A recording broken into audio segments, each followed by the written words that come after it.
예, 고맙습니다. 산업법인 소비자 건의 포럼의 공동대표를 맡고 있는 김준현입니다. 반갑습니다.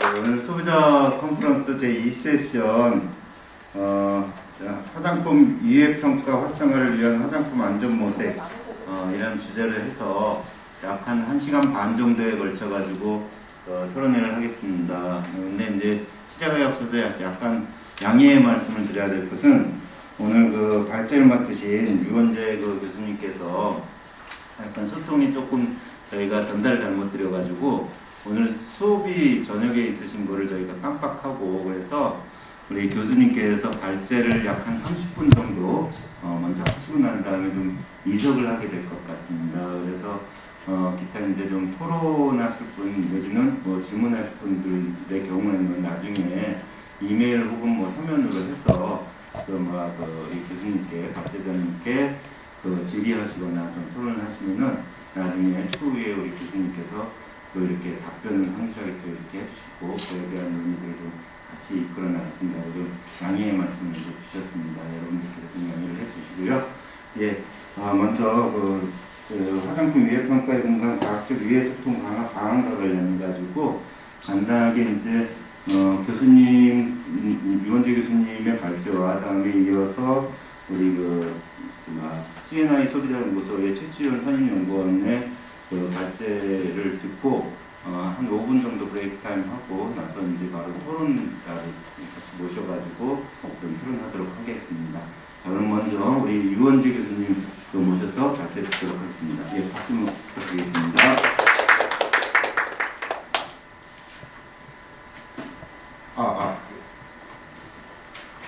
여기 불을 꺼주셔도 될 것 같은데.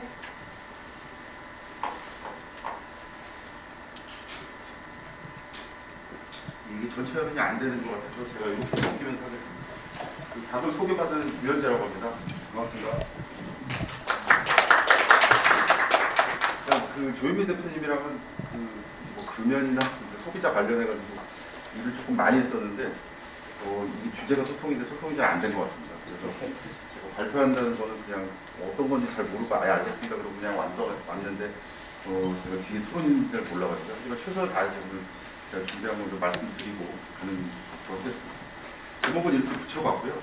그리고 화장품이라는 주제 있지 않습니까? 소재와 관련해서 굉장히 스페시픽하게 그렇게 접근은 안 됐습니다. 그래서 그거는 아닌데 아무래도 좀 비슷한 것 같다라고 말씀을 하셔가지고 제가 오늘 연구한 게 있어가지고 그것과 관련돼서 조금 말씀을 드리려고 하고요. 근데 제가 다행히 얼마 전에 연구를 진행한 게 생활화학 제품인데 생활화학 제품이라는 게 아시겠지만 화장품이란 모든 화장품 이제 라인업이 있으면 그것과 똑같이 이렇게 소비자들이 받아들이는 건 아니겠습니까? 일부 화장품 같은 경우는 아무래도 생활화학 제품과 비슷하게 받아들이는 면도 없지 않아 있어서 분명히 좀 아마 시사점이 되지 않을까라는 생각을 좀 해봅니다. 일단 너무나 반갑고요. 저는 서강대 신방과에 있습니다. 신문방송학과에 있는데 제가 다른 신문방송학과 선생님들이랑 조금 백그라운드가 다른 게 제가 보건을 같이 공부하는 바람에 이런 일들을 조금 하고 있습니다. 그 두 개를 붙이면 헬스 커뮤니케이션이라는 영역이 됩니다. 그래서 미국이나 북유럽에서는 조금 큰 분야인데 우리나라에서는 이제 조금 얘기가 되고 있고요. 그래서 처음 뵙는데 인사를 좀 드려야 될 것 같아요. 제가 이제 운영하고 있는 이런 센터고, 그 다음에 이제 아까 말씀드렸던 것처럼 최근에 이제 미디어가 여기 이제 오늘 제목도 이제 위해 소통 이런 겁니다만은 위해 소통, 건강, 헬스 이런 것들이 연결되는 시대가 좀 온 것 같습니다. 그래서 조금 찾아주셔서 세바시에도 나가서 얘기하고, 그 다음에 이런 책도 좀 쓰고, 그 다음에 코로나 터진 다음에 사실 모든 게 다 코로나 몰빵이 되는 바람에 저도 이제 위해 소통이나 그다음 위기 관리 이런 것들과 관련돼서 책 쓰고 그다음에 참견하고 이렇게 좀 지내고 있습니다. 그래서 제가 이제 연구하는 부분은 뒤에서도 좀 말씀드리겠습니다만은 건강과 관련된 제품이 어떻게 소비자에게 제대로 전달이 되느냐 혹은 화장품도 마찬가지인 것 같습니다. 그래서 화학이라는 어떤 카테고리가 주는 또 이렇게 두려움도 있고 그래서 가습기 살균제 사건이고 그래서 그런 것들도 같이 좀 연구도 하고 그다음에 이제 코로나도 아시겠습니다만 너무나 건강과 관련된 사항이고 자살 이런 것들과 비슷하게 해서 이게 이제 소통 미디어가 어떻게 연결이 돼서 건강이라는 최종적인 변수에 얼마나 도움이 되게 하는지 이런 것들에 대해서 좀 연구하고 있습니다. 그래서 여기 이제 연구를 따지면 요 건강기능식품 관련 정보 전달에 대한 소비자들의 반응 조찰 이런 게 뭐 정확하게만 하면 되지라든가 아니면 뭐 어떠한 걸 해야 되지만 이런 게 아니라 실제로 좀 데이터를 모아서 소비자들이 어떤 방식으로 이걸 받아들이고 어떨 때는 뭐 안정감을 느끼고 똑같이 뭐 화장품이라도 어떤 얘기를 들으면 옛날에는 무조건 그냥 인기 모델, 당대의 최고 모델이 나와가지고 이렇게 광고하고 막 그랬었는데 이제는 소비자들이 조금 변한 것 같습니다. 그래서 그런 것들을 조금 구체적인 데이터에 의해서 좀 알아보기 위해서 연구를 좀 진행했고 가장 최근에 요 연구를 진행을 했습니다. 그래서 생활화학 제품 방송 광고가 아시겠습니다만 화장품도 그렇습니다만 아주 대표적으로 소비자와 소통하는 어떤 그런 매개가 될 테니까요. 근데 아까도 잠깐 말씀드렸습니다만 그냥 전통적인 문법만으로 어떻게 해라 소비자들은 이렇게 생각할 거야 라고 그냥 가정하는 것들이 꽤 있더라고요. 근데 그게 말고 실제로 최근 소비자들이 어떤 메시지에 어떻게 반응하고 그 다음에 예전에는 약간 타부시 됐던 뭐 이렇게 경고 문구라든가 아니면 뭐 조심하세요라든가 아니면 화학이라든가 뭐 이런 것들이 들어갔을 때 소비자들이 최근 반응이 조금 다르고 심지어 구매하려는 어떤 욕구도 달라진다라는 걸 최근에 많이 연구가 되고 있어서 저도 그 부분에 좀 포인트를 맞춰서 진행을 했다라는 말씀을 좀 드립니다. 그래서 뒤에 어떤 정책 제안법도 말씀드리겠습니다. 구체적으로 데이터는 이런 주제로 해서 모았다라는 말씀을 드리고요. 여기서 아마 그 생활화학 제품에 조금 확장을 좀 해보면 그 안에 화장품도 있지 않을까 싶어서 시사점이 있다라고 생각을 하고 오늘 이렇게 좀 갖고 와봤습니다. 일단은 뭐 아시겠습니다만 이제 화학 들어가면 조금 불안한 상황입니다. 그래서 예전이랑 이렇게 좀 비교를 해보면 가습기 이 살균제 사건과 관련돼서 이게 큰 모멘텀이 됐던 것 같습니다. 그래서 안 그래도 사실 케미칼 그러면은 기본적으로 그렇게 좋든 싫든 간에 소비자들이 그렇게 좋은 생각을 갖고 있지는 않았지 않습니까? 옛날에 사실 MSG라고 그랬을 때도 MSG가 과학적으로는 그렇게 해로운 게 아닌데 그냥 뭐 이렇게 좀 안 좋다라는 생각으로 막 얘기도 하고 막 그랬었던 기억이 조금 납니다. 그래서 그 부분에 있어서 그 어떤 공포로 느끼거나 이런 감정들이 훨씬 더 또 높아져가지고요. 이런저런 연구를 좀 찾아보면 예전에 비해서 화학이라는 말, 그다음에 뭐 화학 물질, 화학 제품 이런 것들과 관련돼서 어쨌든 인공적으로 뭐가 만들어진 거에 대해서 거부감도 있고 그다음에 불안감도 있고 이런 심리들을 좀 확인할 수가 있었고요. 그다음에 이제 만약에 이게 좀 불안하거나 그러면 소비자들이 정보와 관련돼서 어떤 걸 찾아봐야 되지 않습니까? 지금도 코로나와 관련돼서는 식약처나고 그다음에 보건복지부에서 운영하는 그 웹사이트로 이제 가면은 과학적으로 프로브가 된 정보가 있는데 거기를 많이 그렇게 뭐 들락날락거리지 않고 그래서 이런 비슷한 어떤 정보가 조금 고플 때 소비자들은 어떤 곳을 가는가 좀 조사를 해보면 이런 비슷한 곳인 것 같더라고요. 그래서 화학 그러면 아무래도 이게 연관 검색어로 뜨기도 하고 어쨌든 사람들이 이쪽으로 가서 정보를 활용한다는 건 알았고요.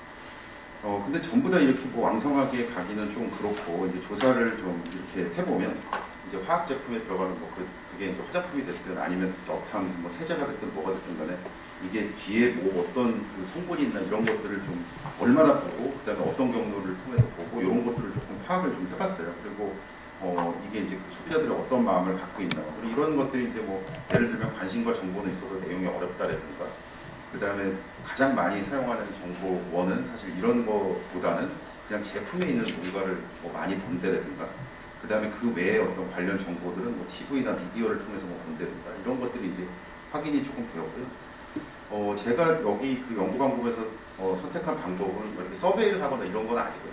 실제로 그 생활화학 제품에서 뭔가 특정한 정보나 관련된 어떤 그런 장점들 이런 것들을 주기 위해서 그 생활화학 제품이 많이 쓰는 어떤 변수들을 통해서 실험을 좀 해봤습니다. 사회과학에서도 실험을 많이 하거든요. 그래서 예를 들면 경고 문구와 관련된 그러니까 화학이라고 했을 때 사실 지켜야 되는 것도 있고 그다음에 뭐 이상 반응이 나올 수도 있고 피부가 어떤데 뭐 이런 경고를 해야 될 것들이 있잖아요. 이게 이제 영어로 디스클레이머라고 하는 건데 다 좋을 수는 없으니까 어떠한 경고라든가 이게 혹시 뭔가 부정적인 어떤 사안이 있을 수도 있다 뭐 이런 것들을 뭔가 소비자에게 제안하는 전달하는 어떤 그런 기능으로서 어떻게 했을 때 소비자들이 어떤 마음을 느끼느냐 그 전문가 정보원을 활용을 한다면 신뢰를 느낄 수도 있겠구나. 그래서 옛날에는 소비하는 방식과 지금 소비하는 방식은 약간 틀릴 수도 있겠다.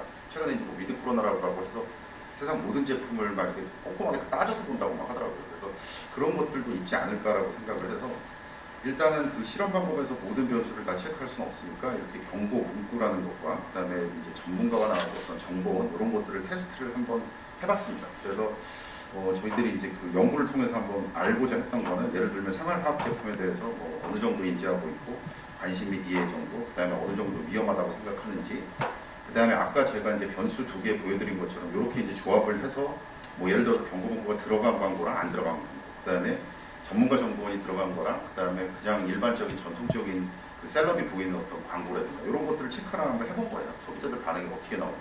그래서 그런 것들에 대해서 이제 뭐 광고에 대한 태도라든가 아니면 사실 광고에 대한 태도만 중요한 게 아니라 그 이제 어느 정도 살 거냐.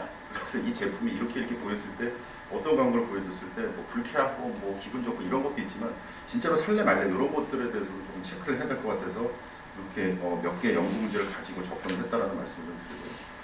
이게 이제 그 실험을 한다 그러면 첫 시물을 제작하게 됩니다. 그럼 예를 들면 경고 문구인데 이걸 이제 그냥 하는 게 아니라 그 여기 보시면 아시겠습니다만 미국에서 공식적으로 이제 어떻게 해라라는 뭐 ISO 이런 기준에 의거해서 진짜인 것처럼 실험을 어쨌든 구축을 하게 됩니다. 그래서 참여하는 피험자 같은 경우는 이게 물론 실험인지는 알지만 어쨌든 이게 진짜로 출시가 된 제품인 것처럼 느껴진 상태에서 실험을 한다는 말씀을 드리고요. 그래서 이걸 이제 우리가 첫 치물이라고 합니다. 그래서 이런 첫 치물 만들고 그다음에 예를 들면 전문가에 의한 안전한 사용법 및 위해서 직접 경고 이런 것들도 진짜인 것처럼 이렇게 실험에다가 활용을 해봤다라는 말씀을 드립니다. 그래서 저희가 이제 그 상황을 여러 개를 조금 만들어서요. 첫 번째는 그 세탁 세제라는 제품에서 아까 말씀드렸던 것처럼 2개 변수면은 2x2면은 4가지 그룹이 되지 않습니까? 그러면 세탁 세제인데 세탁 세제의 첫 시물을 이렇게 이제 만드는 겁니다. 광고를 실제로 만들어가지고요. 여기 보시면 세탁 세제인데 뭐 여기는 경고 문구 표시가 없거나 그다음 전문가의 사용법 안내가 없고 그러니까 여기 다 없는 그룹이고 여기는 하나가 있는 그룹이고 여기는 뭐 예를 들어서 전문가의 사용법 안내가 있고 그다음에 여기는 안내가 있으면서 이것도 있고 그러니까 여기는 아예 다 없고 여기는 다 있고 이렇게 해서 이제 4가지 그룹을 했고 첫 번째 상품이 세탁 세제, 그다음 두 번째는 이제 섬유 유연제. 이거 2개가 약간 성격이 조금 다르다고 하더라고요. 이게 이제 아무래도 기능적 소비를 하는 것이고, 그다음에 요거는 이제 감성적 소비를 하는 제품으로 나오지 않습니까? 그래서 요 부분에 있어서 광고 형식도 약간 참 다르고요. 요거는 약간 샤방샤방하게 나오고, 요거는 이제 뭐 옛날에 그 전통적인 빨래끈부터 시작해가지고 어쨌든 이성적으로 나오고 이런 것들 건강 얘기도 하고 막 그렇지 않습니까? 아토피가 어떻고 뭐 이런 얘기 나오는 거예요. 그래서 요거랑 요거는 약간 다르겠다 싶어가지고 요거 2개를 해서 제가 뭐 감히 뭐 이렇게 생각하건데 만약 화장품 같은 경우는 요게 조금 더 가까운 어떤 그런 시설점을 얻을 수 있지 않을까라는 생각을 해가지고요. 그래서 요렇게 실험을 2x2 실험을 실험 1, 실험 2 이런 식으로 한번 해봤습니다. 그래서 제가 뭐 이게 이제 첫 심을 실제로 만들어가지고 광고를 만든 거고요. 그래서 요걸 보여주고 피험자에게 이제 이러이러한 상황이다라고 하고 네가 대답해봐라. 그래서 이거 살래 말래 이런 거.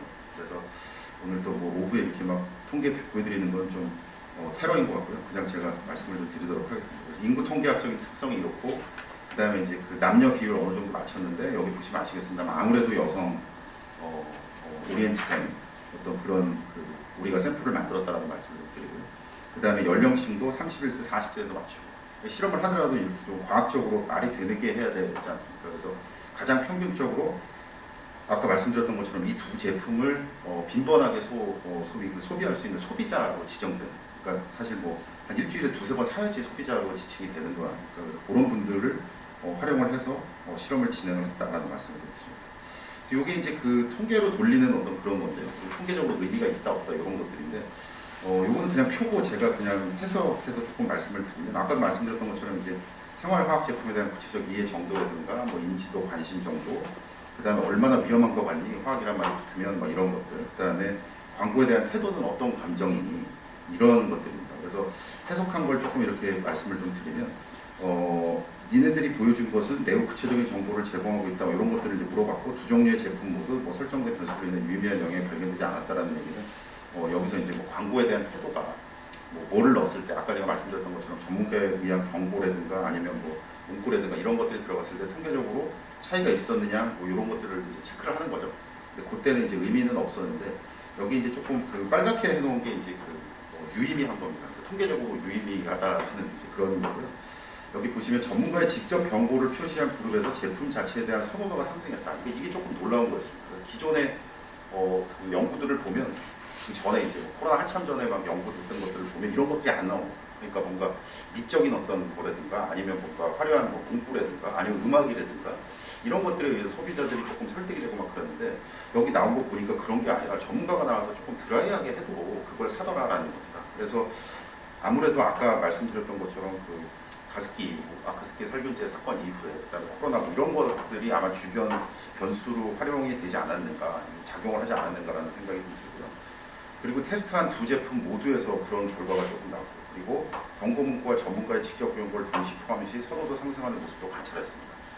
이 얘기는 뭐냐면 옛날에는 약간 이성적으로 접근을 하면 소비자들이 반응하는 그런 제품들을 이제 고관여 제품이라고 하지 않습니까? 그래서 뭐 하이 띵킹, 뭐 하이 인발먼트 이런 식으로 해서 생각을 해서 판단을 하는 뭐 자동차나 보험이나 아니면 아파트나 뭐 이런 건데 지금 그런 영역이 있던 일정 부분 이 생활화학 제품이 감성적으로 내려왔다는 걸 생각할 수 있습니다. 마치 우리나라 지금 아파트도 과거가 옛날에는 막 그러다가 지금 굉장히 감성적으로 막 접근한다고 막 얘기를 하더라고요.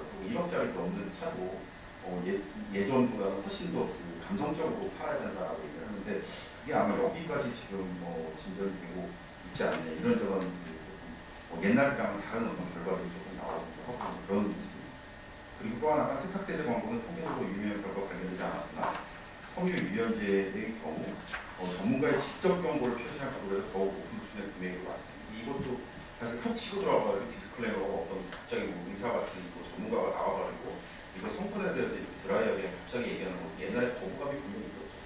생활화학 제품에 관して사망 상황이 나오고 막 그래서 갑자기 이게 무슨 다큐를 만들어버리고 이랬는데 지금은 차라리 그게 더 어필이 되는 것 같다라는 거죠. 그래서 결과적으로 보면 생활화학 제품 일상생활에 반드시 필요하다고 이건 그냥 오버롤하게 모든 그 샘플한테 물어본 거고요.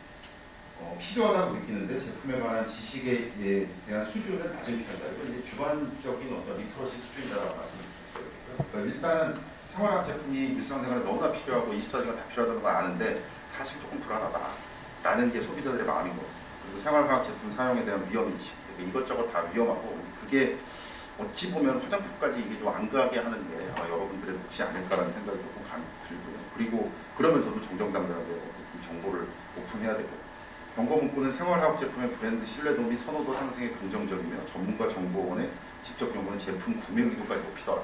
그러니까 그냥 좋아하는 게 아니라 이제 이거 사겠다라고 나오는 거죠. 그래서 아무래도 이게 조금 그 시사점이 있지 않을까라는 생각이 들고요.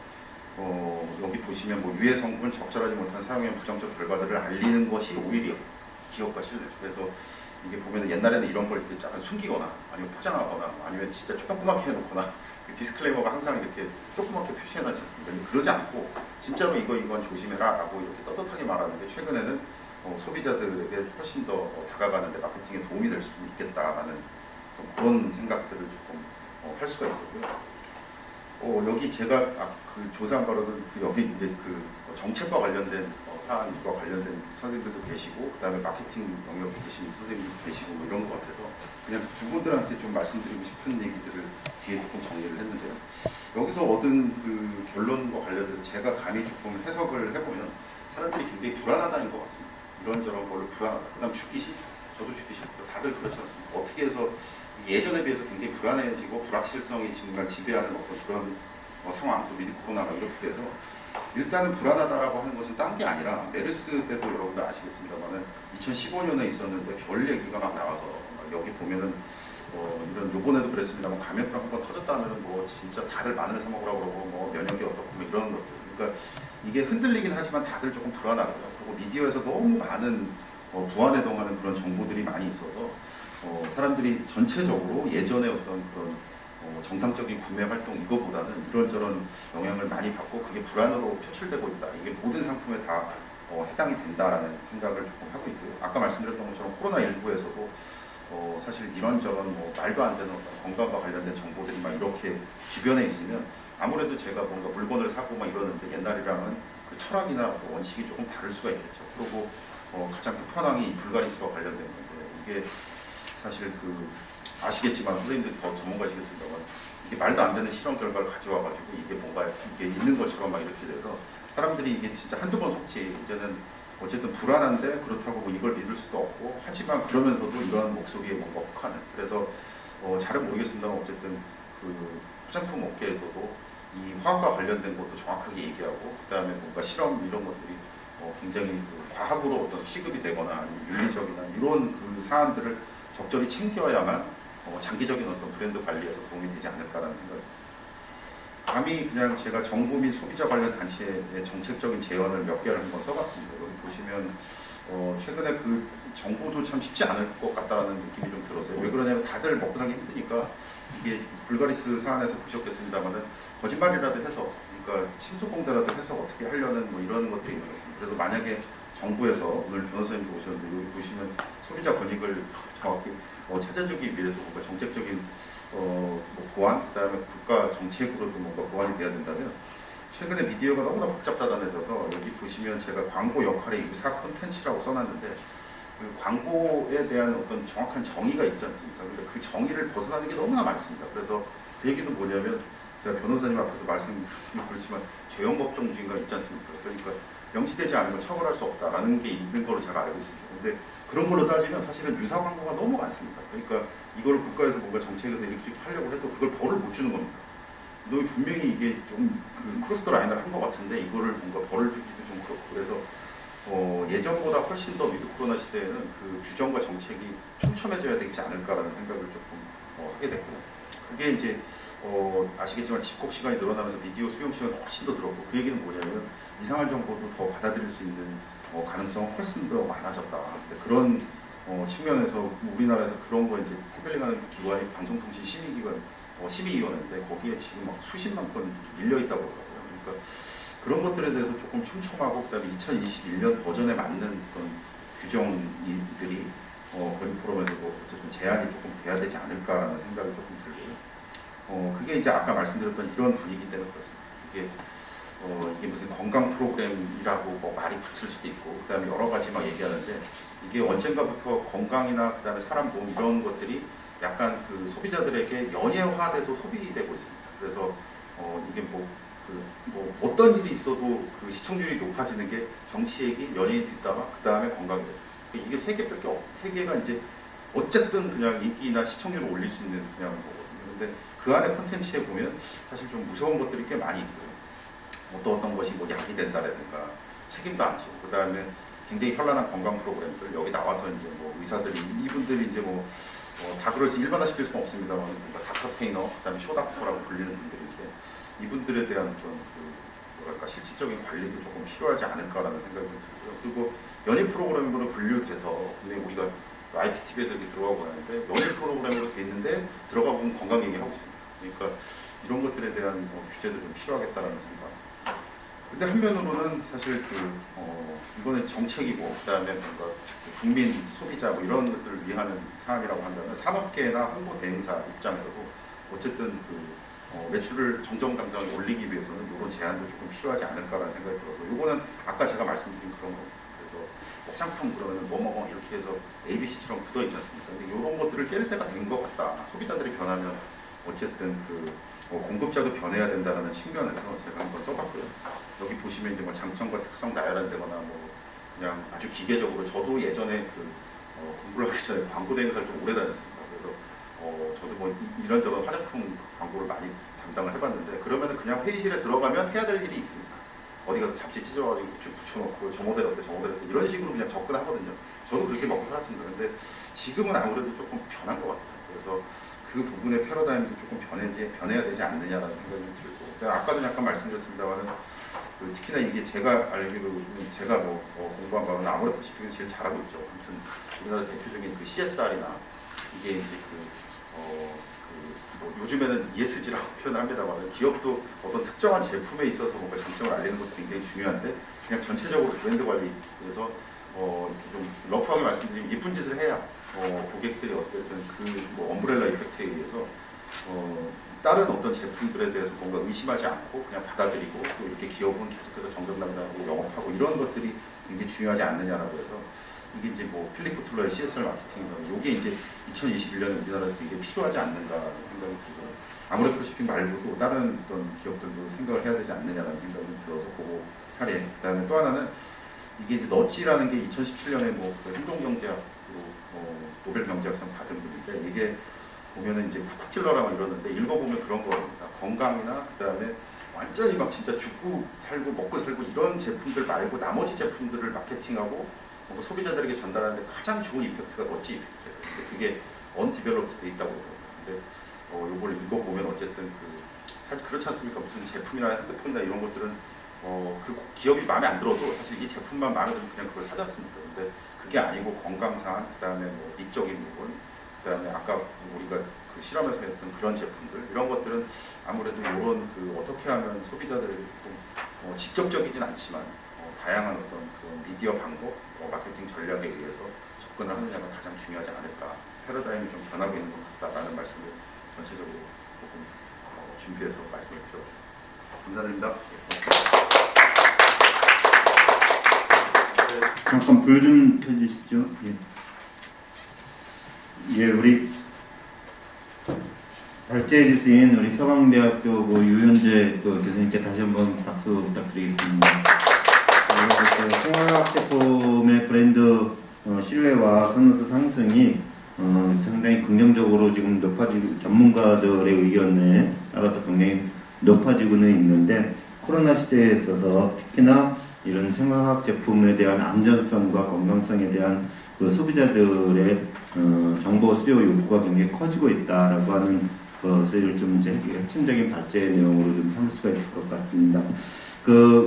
아까 말씀드린 것처럼 교수님께서 지금 바로 좀 수업 때문에 좀 이석을 해야 되니까, 혹시라도 질문하실 것 있으면은 나중에 좀 이렇게 메모라든가 혹은 이메일 통해 가지고 좀 연락을 주시면은 교수님께서 또 성실하게 답변하도록 하겠습니다. 자, 그럼 다음 두 번째 발제로 이어서 화장품에 만연한 비과학적 사고에 대한 대응 방안 모색이란 주제를 해가지고 CNI 소비자연구소 책임연구원으로 계시는 우리 최지현 연구원님께서 나오셔가지고 마찬가지로 약 한 30분에 걸쳐가지고 발제를 하도록 하겠습니다. 예, 박수로 모시겠습니다.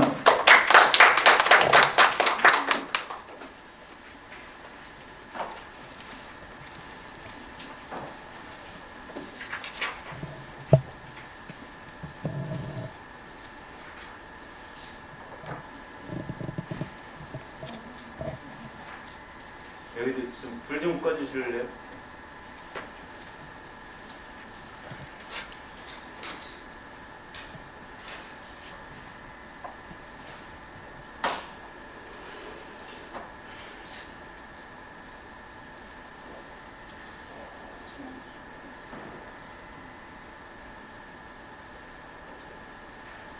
이게 실험부터가 안 되나요? 맨 끝에 아래쪽 오른쪽 맨 오른쪽 방향.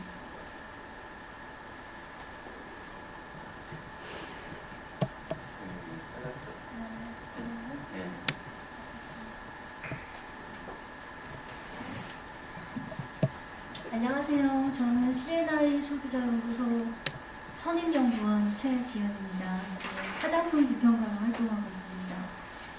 오늘 제가 가져온 주제는 화장품에 만연한 비과학적 사고와 그 대응 방안을 말씀드리려고 해요. 제가 한 10년 동안 화장품 비평가로 활동하면서 고민했던 바를 정리했고, 오늘 말씀드리고 여러분들의 좋은 의견을 듣는 시간이 되었으면 합니다.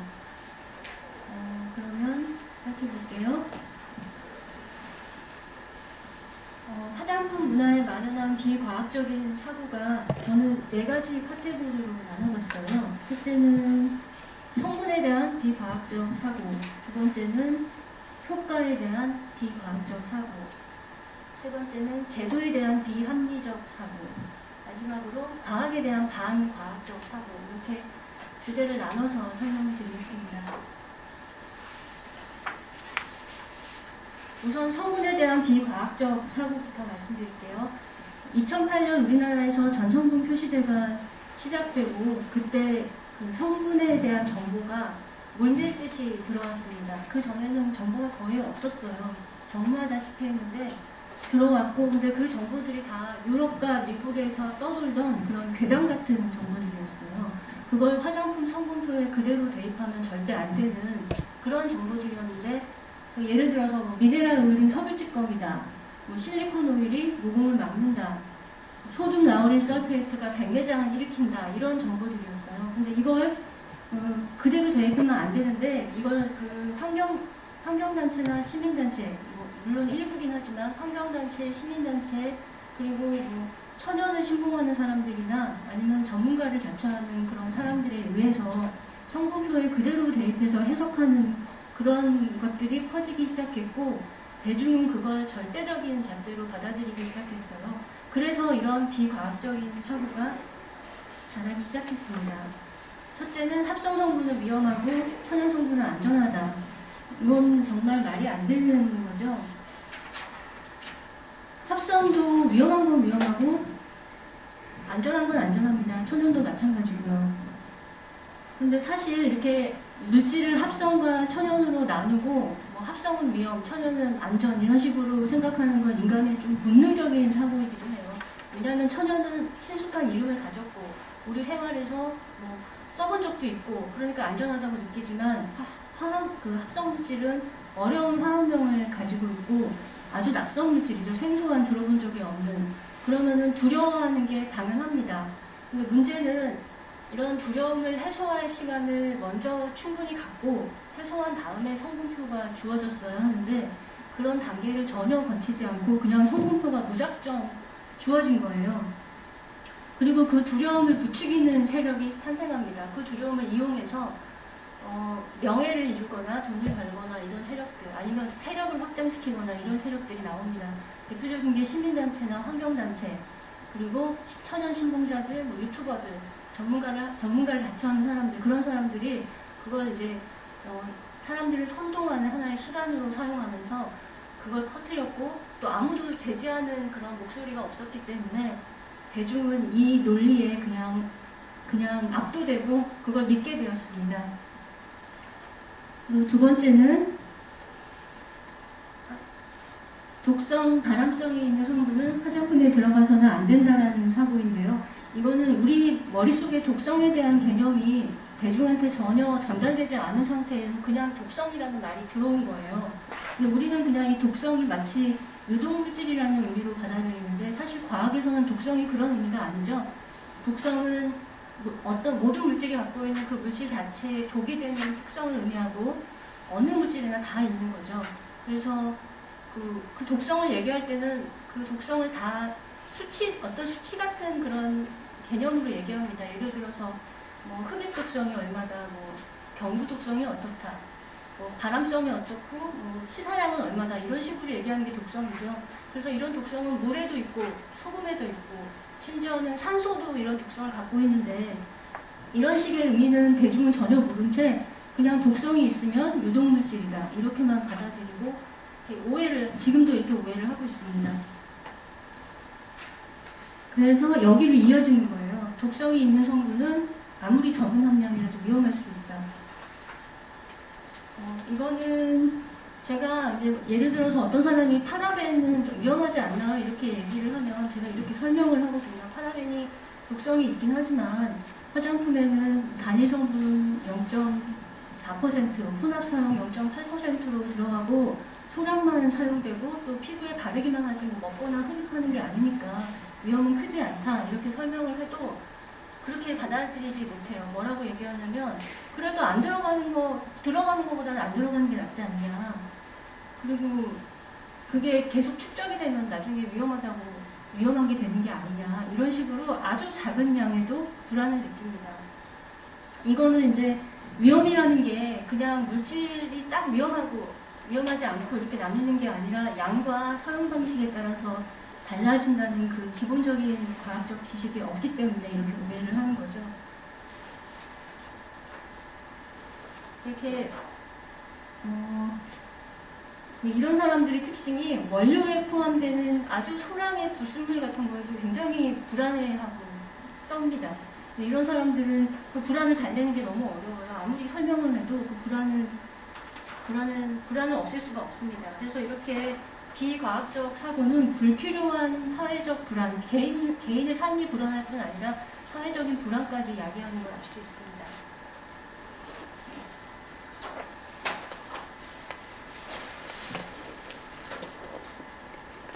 그다음에 네 번째는 대체 성분이 더 안전하다. 이런 사고도 지금 크게 자리 잡고 있어요. 사실 대체 성분은 그 화학물질, 합성물질이 위험하다는 사고에서 나왔고 그 합성물질을 토론으로 대체하면은 위험이 다 사라지고 피부에도 순하다 이런 사고에서 나온 거죠. 근데 그 근거가 바로 1번이죠. 1번이 비과학적인 사고인데 그 1번 때문에 또 비과학적인 사고가 또 나옵니다. 이런 식으로 비과학적인 사고는 꼬리에 꼬리를 물고 계속 비과학적인 사고를 불러옵니다. 사실 대체 성분도 그 예를 들어서 파라벤을 대실 수 있는 대체 성분들이 그 파라벤을 대신할 수 있는 이유는 그 성분들도 독성이 있기 때문이에요. 결국은 효과도 부작용도 아니면 그 이론도 다 독성에서 나온다는 그거를 아직도 사실 기본적인 상식이 되어야 하는데 이걸 대중이 알지 못하기 때문에 이런 오해를 하고 있습니다. 그 다음에 마지막으로 5번째, 피부에 문제가 발생하는 이유는 성분 때문이다. 이거 제가 진짜 많이 고민하는 문제인데요. 모든 사람들이 다 화장품을 바르고 어떤 만족스럽지 않거나 아니면 자기 피부에 문제가 생기면 그게 다 성분 때문이라고 생각합니다. 성분 탓.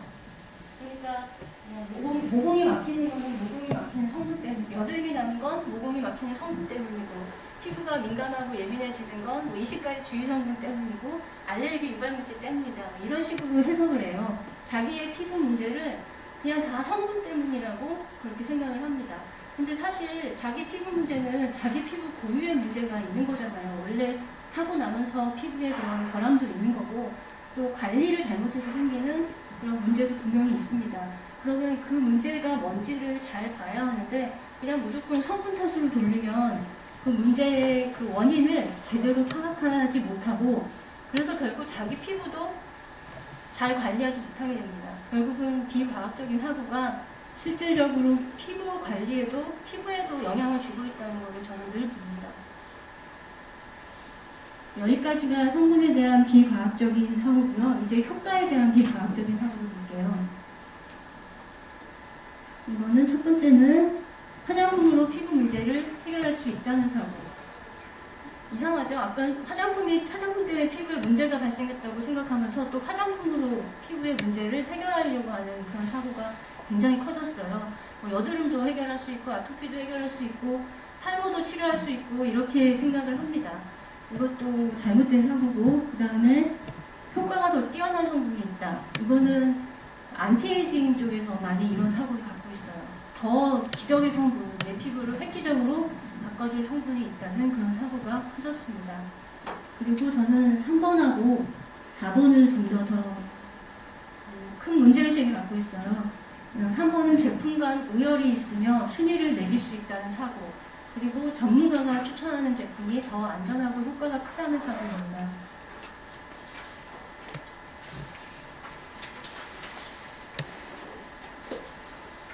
사실 화장품은 그 피부하고 모발의 청결을 유지하고 보호를 하고 그 다음에 약간의 용모 개선을 하는 물건이기 때문에 비슷한 기능을 하는 성분을 비슷한 함량으로 넣어놔서 효과의 범위가 되게 비슷합니다. 제품 간의 차이가 크지 않아요.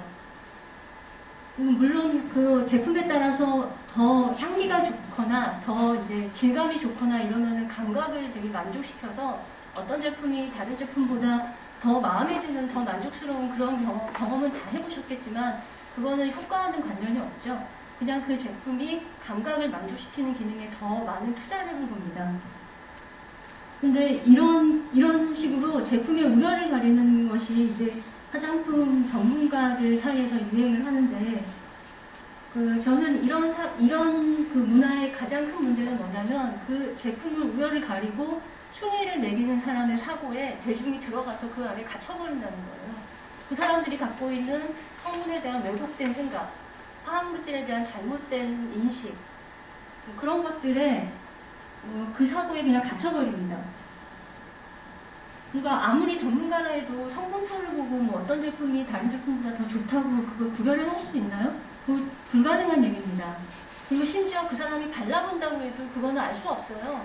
발라본다고 더 뭐 마음에 듣고 더 향이 좋은 건 있을 수 있지만 이거 발라보니까 이게 더 효과가 좋다 이런 말은 있을 수 없습니다. 그건 사기를 치는 거예요. 그리고 요즘은 어떤 식으로 이게 발전을 했냐면 좀 이렇게 경제력을 갖춘 유튜버가 그 장비까지 갖춰서 이제 컴퓨터로 막 그 분석을 합니다.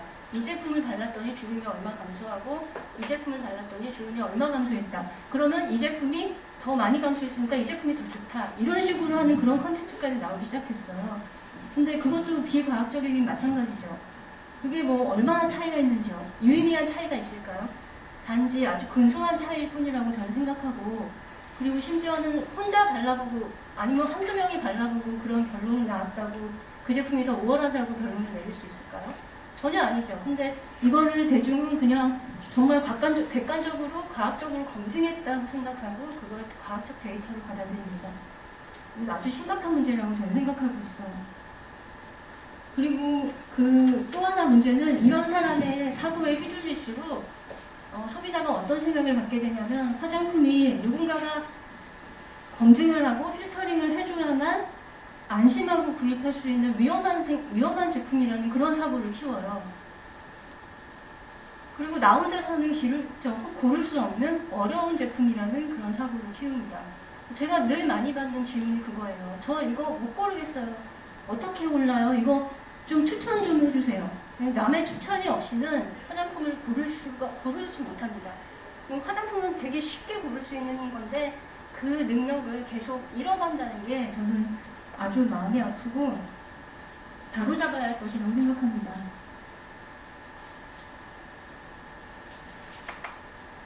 그 다음에 이번에는 제도에 대한 비합리적인 사고를 볼게요. 유통 기준을 어긴 제품이 적발되는 것은 식약처가 무능력하기 때문이다. 이런 사고도 있어요. 그래서 유통 기준이 적발됐다 이러고 신문에 보도가 되면은 대중이 분노를 합니다. 어떻게 그럴 수가 있어? 막 이런 식으로 분노를 하고 그 회사에 막 항의 전화를 하고 식약처에 항의 전화를 하고 식약처가 관리를 잘못했다. 이게 그 사람들이 내리는 결론이에요. 근데 사실 조금만 생각해보면은 이거 되게 이상한 사고예요. 유통 기준을 어긴 제품이 적발되는 이유는 그걸 적발하는 활동을 식약처가 그냥 열심히 한 거기 때문에요. 그거 적발하는 것이 식약처의 고유의 업무입니다. 그걸 적발해서 행정처분을 내리는 게 식약처한테 주어진 임무예요. 그럼 식약처는 그걸 열심히 해서 적발을 해야지. 그래야지 위험한 유통기준에 어긋나는 미치지 않는 화장품들이 시장에서 사라질 거 아니에요. 그 일을 계속 해야 되는 거고 이거는 당연한 안전관리 시스템의 일부일 뿐인데 그냥 적발됐다는 거 하나로 많은 사람들이 분노하는 거죠. 그리고 적발되는 제품이 많다고 생각하는 것 같은데 이게 제가 2021년 1월부터 10개월 동안의 그 행정처분 자료를 분석을 해봤어요. 행정처분을 받은 화장품 기업이 딱 150개가 되던데 그 중에 유통화장품 품질 기준을 위반한 건수는 딱 6건밖에 없더라고요. 그리고 그 6건 중에 사용할 수 없는 원료가 사용된 거는 2건이고 세균수 추가 검출로 그 처분을 받은 거는 4건이었습니다. 이게 맞나요? 많다고 생각하는데 사실은 많지 않습니다. 이게 우리나라 화장품 산업이 13조 원의 규모인데 그 규모에서 감시활동, 적발활동을 굉장히 열심히 하는 나라에서 겨우 이렇게 이 정도 나왔다는 건 10개월 동안 이 정도 나왔다는 거는 결코 많지 않은 수입니다. 우리가 많다고 생각하는 건 언론에서 그 적발됐을 때만 보도를 해주기 때문이에요. 적발이 안 되고 그냥 넘어간 사례는 보도를 안 합니다. 부정적인 사례만 기억하고 다른 거는 기억조차 못하고 들리지도 않기 때문에 그냥 많다고 느끼고 계속 식약처를 미워하는 겁니다. 그 다음에 두 번째는 식약처가 위험한 성분을 계속 허용하는 것은 기업의 로비 때문이다. 이것도 정말 말이 안 되는 사고인데 이거 굉장히 많이 퍼져 있어요. 미국에서 EWG라는 환경단체가 이런 사고를 퍼뜨리는 데 앞장을 섰고 이게 우리나라에도 그대로 들어왔습니다. 이거는 대한민국 화장품의 비밀이라는 우리나라에서 가장 많이 팔린 그 화장품 분야의 도서인데요. 여기에 이렇게 적혀 있습니다. 학계는 사람에는 사용용지를 고려해야 한다고 주장하는데 화장품협회는 학계의 주장을 일축하고 있다. 이렇게 적혀 있어요. 진짜로. 이게 우리나라에서 3, 4만 부가 팔린 베스트셀러에 적혀 있는 내용입니다. 근데 이게 말이 되나요? 화장품협회가, 송지환 부장님, 화장품협회가 이러고 있나요? 이럴 수가 없잖아요. 화장품협회가 학계랑 싸우면서 어떤 성분을 보호하고 그 성분이 계속 사용되도록 로비를 하고 이건 말이 안 되죠. 근데 이런 사고는 마치 그런 기업과 정부의 그런 커넥션을 파헤치는 것 같은 그런 정의로운 그런 컨텐츠잖아요. 정의심을 불러일으키는. 그러니까 굉장히 매력적이어서 대중이 그냥 여기에 빨려듭니다.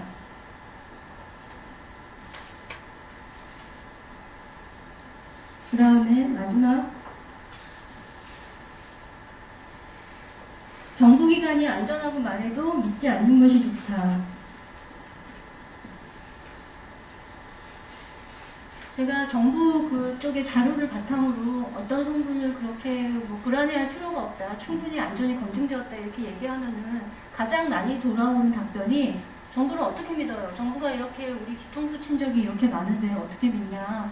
아직도 모르냐? 뭐 분유에서 멜라민도 나오고 베이비 파우더에서 속면도 나왔고 이렇게 쭉 열거를 합니다. 라돈 침대도 있었고 살충제 계란도 있었고 생리대 사태도 일어났지 않냐?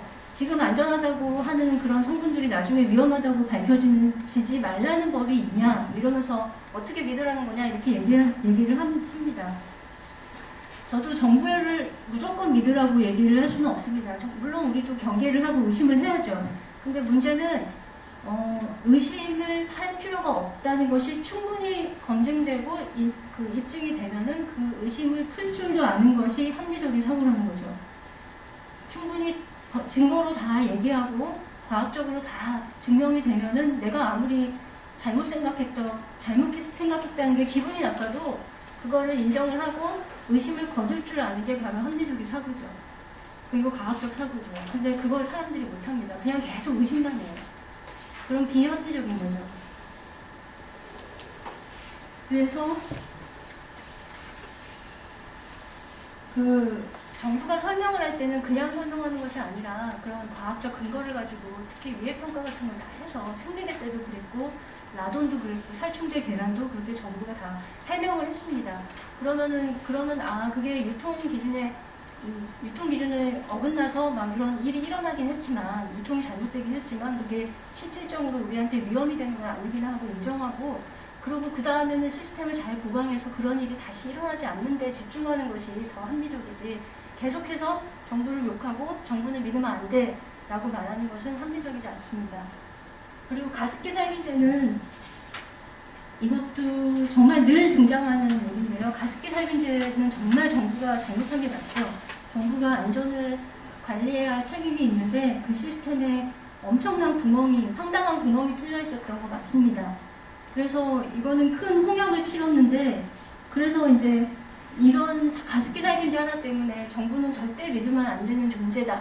시스템도 절대로 믿을 수 없다. 이렇게 생각하는 건 또 그렇게 올바르지 않죠. 왜냐면은 가습기 살균제는 정말로 특수한 케이스잖아요. 아주 특수한 케이스고 아무도 생각하지 못했던 케이스인데 그 특수한 케이스를 가지고 전체를 다 설명을 할 수는 없죠. 그러니까 부분으로 전체를 다 판단하고 판정하는 건 옳지 않습니다. 가습기 살균제는 정말 비극이었지만 이때 그 레슨을 잘 이제 분석을 해서 제도에 반영하고 보강해서 제도를 다시 또 튼튼하게 만들어야지 제도 자체를 부정하고 그걸 거부하는 것은 옳지 않습니다. 그 다음에 과학에 대한 과학적 사고예요. 이거는 첫째는 과학도 완벽하지 않고 믿어서는 안 된다는 사고. 그리고 둘째는 과학은 믿을 수 없지만 차원장은 믿는 사고. 이 두 가지를 말씀드리겠습니다. 물론 과학도 완벽하지 않아요. 과학은 늘 오류가 있었고 그 오류를 고치면서 발전을 했죠. 그리고 지금 현재 우리가 과학 말고 그 세상에서 일어나는 일들을 가장 객관적으로 설명하고 이해할 수 있는 그런 도구가 있을까요? 저는 과학 말고는 없는 것 같아요. 그 과학 자체가 가장 합리적이라고 말할 수 있는 게 과학은 오류를 인정합니다. 그 오류를 인정하고 수정하고 또 새로운 발견으로 나아갑니다. 하나의 발견이나 이론을 절대적 진리로 여기는 것이 아니라 반론, 검증, 수정의 과정을 거쳐서 새로운 진리를 찾는 그런 순환 구조로 과학은 발전을 합니다. 그래서 과학이 내놓는 결론은 완벽하지는 않을지 모르지만 현재 우리의 지식을 총동원해서 내린 가장 진리에 가까운 발견, 진리에 가까운 이론으로 우리가 이해를 해야죠. 그렇게 받아들여야 합니다. 그거를 갖다 못 받아들이겠다고 하는 거는 그거는 합리적인 의심이 아니라 그냥 반과학적 태도라고 볼 수 있습니다. 근데 문제는 이런 사람들이 체온담은 정말 잘 믿어요. 나는 페라를 바르면 알레르기 나요. 나는 미네랄 오일 바르면 여드름이 폭발해요. 이런 체험담은 그냥 툭툭 튀어나오는 개인의 그런 일화적인 자료일 뿐인데 그런 거는 그렇게 잘 믿습니다. 이거 많이 보셨죠? 이게 과학적 근거의 피라미드라고 하는데요. 그 과학적 자료도 모든 게 다 신뢰가 높은 거는 아닙니다. 어떤 종류의 자료인가에 따라서 신뢰도의 차이가 나죠. 여기서 체험담은 가장 밑바닥에 이렇게 있습니다. 과학적으로 신뢰하기 가장 신빙성이 낮은 자료로 받아들여야 합니다. 그리고 오히려 화장품 산업을 이루고 있는 끌어가고 있는 그런 과학적 근거들, 그 정부가 막 발표하는 자료들, 과학 자료들 이런 것들은 여기에 있죠. 이런 비평적인 주제 분석과 체계적인 문헌 고찰을 통해서 그래서 이제 여과돼가지고 검증해서 나오는 그런 자료입니다. 그러면 가장 믿을 수 있는 자료가 여기에 있고 가장 믿을 수 없는 자료가 여기에 있는데 지금 대중은 가장 믿을 수 없는 자료를 더 믿고 있는 거죠.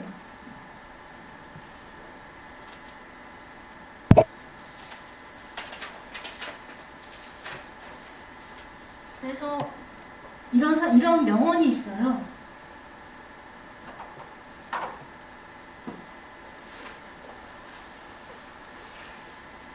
진실의 반대말은 신념이고 과학의 반대말은 체험담이다. 이런 명언이 있습니다. 제가 아주 좋아하는 말인데 혹시 누가 이런 말을 했는지 아시나요?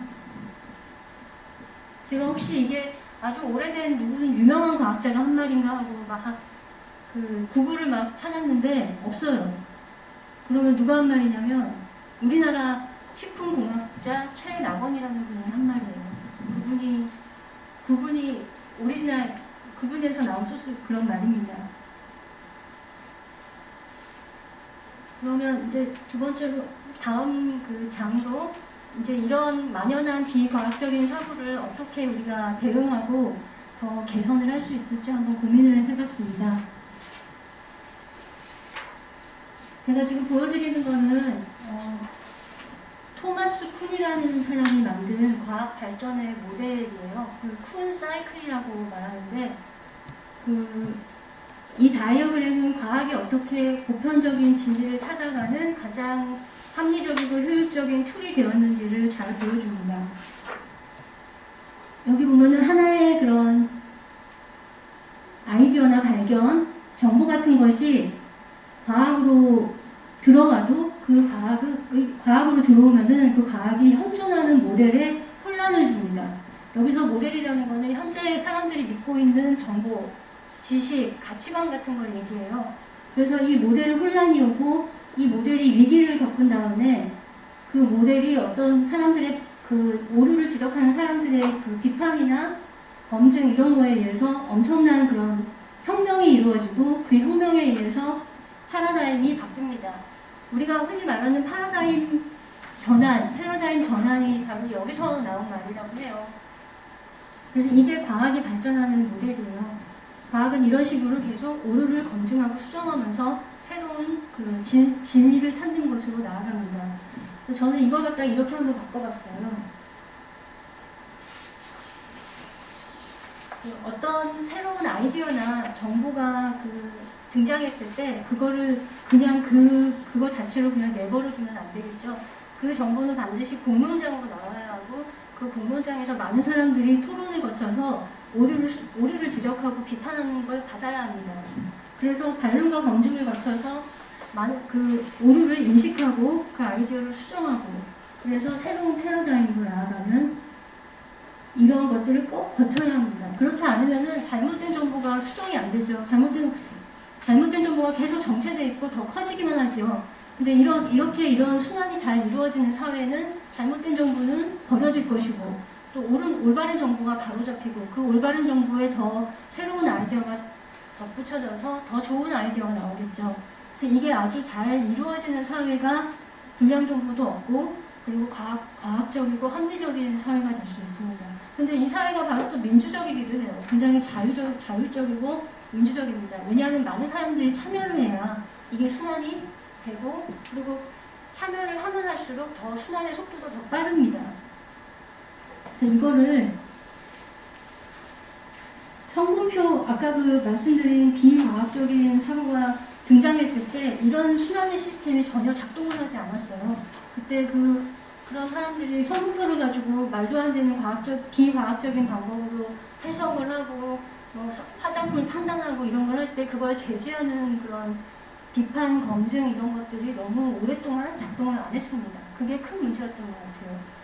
그래서 우리가 해야 할 일은 지금 나와 있는 이런 많은 비과학적인 사고들을 공론장에서 검토를 하고 검증하는 활발한 시스템을 만들어야 한다고 생각합니다. 그러기 위해서는 정부, 과학자, 소비자단체, 기업, 그리고 교육기관, 그리고 소비자 개개인도 이 공론장에 활발하게 참여를 하고 자기 역할을 해야 합니다. 어떤 역할을 해야 할지 제가 짚어봤어요. 우선 활발한 팩트체크가 필요합니다. 팩트체크를 제일 잘해야 되는 직업이 있죠. 바로 언론입니다. 그 팩트체크를 정확하게 하는 게 언론의 의무이죠. 근데 문제는 무엇을 근거로 팩트체크를 할 것인가인데 그 기자들이 팩트체크를 할 때 가장 많이 활용하는 방법이 전문가 인터뷰잖아요. 근데 전문가 인터뷰도 전문가를 잘 찾아내죠. 아까 제가 보여드린 이 피라미드를 보면 전문가 의견도 피라미드의 가장 아래에 있습니다. 전문가가 진짜 전문가가 아닐 수도 있고 그 분야에서 한 발짝만 벗어나면 엉뚱한 말을 할 수도 있어요. 근데 기자가 그래서 취재원을 잘 선택해서 올바른 의견을 들어야 되는데 그러지 못한 경우가 많습니다. 예를 들어서 화장품 성분의 그런 괴담에 대해서 취재를 하는데 그냥 대중한테 인기가 많은 유튜버한테 전화해가지고 물어보면은 엉뚱한 답변이 오겠죠. 근데 그걸 그대로 전문가의 의견이라고 인용해서 기사를 쓰면은 그게 또 대중한테 돌아갑니다. 그럼 대중은 오해를 더 키우기만 하지 수는 안 되는 거죠. 그래서 제가 생각하기에 그 기자들은 어떤 거를 자신의 그 과학적 근거로 쓸 것인가를 정확하게 자신의 그 직업적 윤리로 만들어야 될 것 같아요. 저는 이쪽에 있는 문헌들, 이런 것들, 데이터들, 이런 것들을 기자들이 활용할 줄 알아야 된다고 생각합니다. 그리고 활용하기 어려우면은 이쪽에 있는 이 문헌들과 이런 것들을 하는 전문가한테 물어야죠. 이 분야에서 활동하는 전문가한테 물어서 취재를 해가지고 기사를 써야겠죠. 그래서 근데 또 취재원을 참 찾기가 어렵잖아요. 그러면 이런 그 과학자들은 어디에 있는지 참 어렵죠. 기자들 입장에서는 찾기가 힘듭니다. 그래서 그런 그 취재원들의 리스트를 활발하게 만들어서 제공하는 그런 역할을 저는 소비자단체가 했으면 좋겠어요. 식품에서는 이런 교수님들, 그 다음에 생활화학제품에서는 이런 교수님들, 화장품은 이런 교수님들. 그래서 그분한테 연락해서 물어보면은 가장 과학적이고 객관적인 답변을 들을 수 있다. 이런 리스트를 또 만들어서 기자들한테 좀 주면은 기자들이 엉뚱한 전문가한테 취재를 하는 그런 일이 많이 줄어들 겁니다. 그리고 팩트체크는 언론만 하는 게 아니라 요즘은 이제 관련 기관하고 기업도 활발하게 할 수 있다고 생각해요. 제가 미국 화장품협회가 운영하는 코스메틱스 인포라는 사이트가 있어요. 그리고 영국의 그 화장품협회가 운영하는 더 팩처바 코스메틱스라는 사이트도 있는데 이걸 보면은 얘네들 이렇게 되게 열심히 성분에 대해서 객관적인 정보를 제공하려고 노력하고 있다는 것을 느낄 수 있습니다. 그런 기관도 이렇게 팩트체크를 열심히 하고 있더라고요. 그리고 대한화장품협회도 그 소비자를 위한 상식 이런 걸 운영을 하고 있는데 그 영국 그 화장품 협력회 자료가 굉장히 많이 번역이 되어 있더라고요. 그것도 굉장히 좋은 점입니다. 그래서 그런 것들을 관련 기관들이 되게 열심히 해줘야 돼요. 근데 한 가지 아쉬운 거는 요즘은 그렇게 그 인터넷에 긴 글을 올려두는 걸 대중이 그렇게 접근해서 많이 보질 않으니까 그거를 이제 짧게 좀 임팩트 있게 카드뉴스나 그런 걸 만들어서 인스타그램으로 운영을 한다든지 유튜브를 통해서 한다든지 좀 더 접근성을 높이는 방법을 좀 강구를 했으면 좋겠습니다. 그리고 기업도 예전에는 그냥 공포 마케팅, 뭐 성분 안전 마케팅 이런 거에 계속 그냥 끌려갔어요. 왜냐면은 소비자가 그런 취향을 갖고 있으니까 소비자의 그런 취향에 맞추기 위해서 우리는 이런 성분 안 넣었어요. 우리는 안전해요. 이런 식으로만 계속 마케팅을 해왔는데 앞으로는 그런 마케팅을 계속 하면 할수록 화장품 만드는 게 입지가 좁아질 뿐입니다. 사용할 수 있는 성분도 몇 개 안 되고 되게 재미없어요. 화장품들이 재미가 없어집니다. 그러니까 앞으로는 기업도 그런 정보를 바로잡는 그런 콘텐츠들에 좀 동참을 했으면 좋겠어요. 제가 로레알이 운영하는 인사이드 아워 프로덕트라는 그런 웹사이트가 있는데 그걸 보면 로레알은 지금까지도 파라벤도 좀 많이 사용하는 그런 대기업이잖아요. 그래서 파라벤에 대해서도 다른 보존제에 대해서도 계면활성제에 대해서도 오해를 바로잡기 위한 그런 콘텐츠들을 굉장히 많이 만들고 있습니다. 로레알처럼 우리나라도 기업들이 좀 이런 거에 신경을 쓰고 이런 콘텐츠를 만들어서 대중이 갖고 있는 잘못된 사고를 바로잡는 그런 거에 좀 동참을 많이 했으면 좋겠습니다.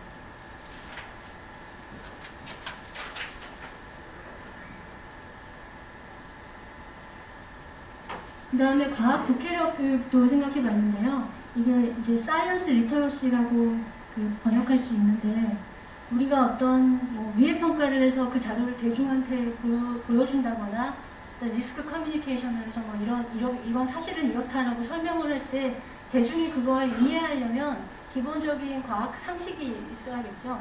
그러니까 일종의 기초 체력이 있어야 그 내용을 이해를 하는데 기초 체력이 지금 너무 떨어집니다. 아주 간단하게 예를 들어서 위험은 양과 사용 방식에 따라 달라진다. 이런 것조차도 대중은 잘 모릅니다. 그러니까 잘 모르니까 그냥 이 정도 양밖에 검출 안 됐고 이 정도 양은 해롭지 않아요. 안전해요. 얘기하면은 그게 무슨 소리냐, 말이 되냐 이런 식으로 그냥 반응을 하죠. 그래서 기초 체력을 길러주는 콘텐츠들이 많이 필요합니다.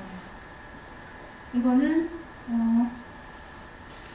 식약처도 해야 되고 화장품협회, 관련 기관, 기업 그리고 무엇보다도 관련 과학자들이 좀 열심히 해줬으면 좋겠어요. 관련 과학자들이야말로 그런 가장 대중이 신뢰할 수 있는 사람이니까 그런 사람들이 친숙하게 많이 해주면 식약처가 하는 말을 되게 어렵게 합니다. 그래서 사람들이 잘 못 알아듣고 어려워합니다. 그래서 과학자들이 좀 쉽게 풀어서 얘기하는 그런 컨텐츠들이 많아졌으면 좋겠습니다. 그리고 이 과학 독해력 안에 저는 그것도 꼭 들어갔으면 좋겠어요. 대중한테 팩트 위주의 사고를 하는 게 중요하다는 걸 알려야 합니다. 그냥 자신의 감성에 휘둘려서 아니면 편견에 휘둘려서 쉽게 판단하는 게 아니라 팩트 위주의 사고를 해야 하고 그 팩트를 알려면은 어떤 사안에 대해서 굉장히 자세하게 들여다봐야 된다. 깊게 봐야 된다는 것도 알려야 합니다. 많은 대중이 깊게 보려고 하지 않고 자세히 보려고 하지 않습니다.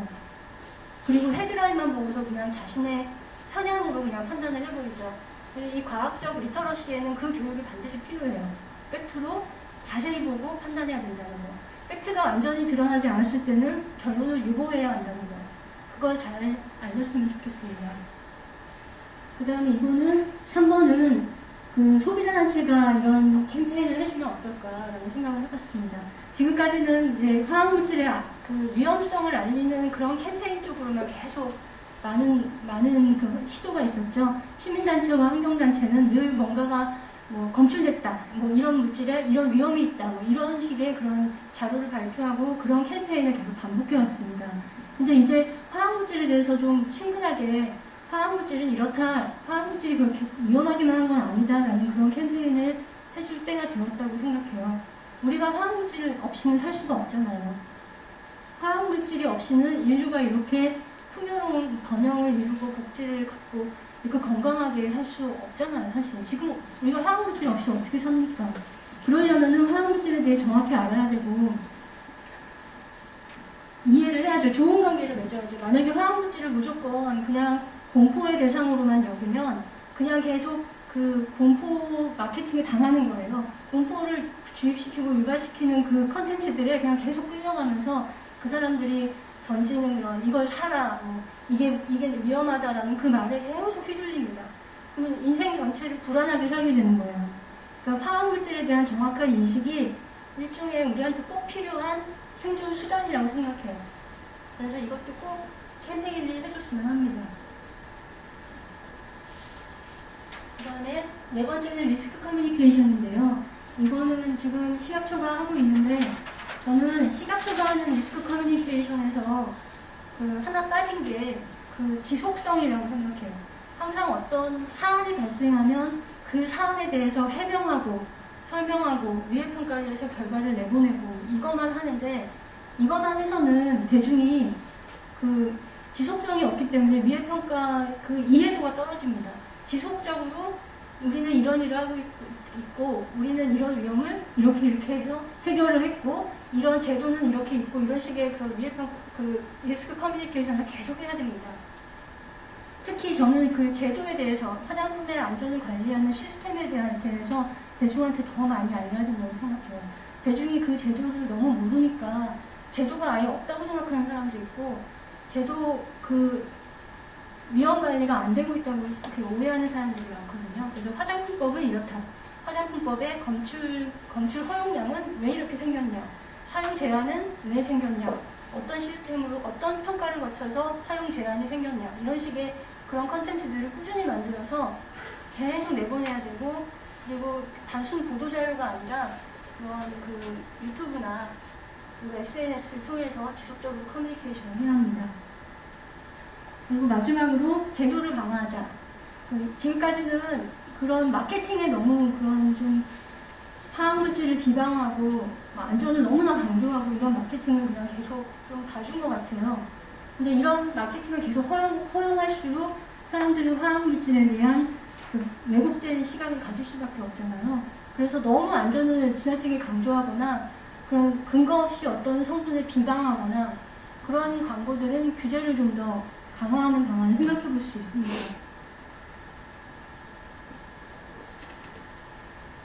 그래서 저는 지금 우리 사회가 그 어떤 때보다도 이 시스템이 지금 활발해졌다고 생각해요.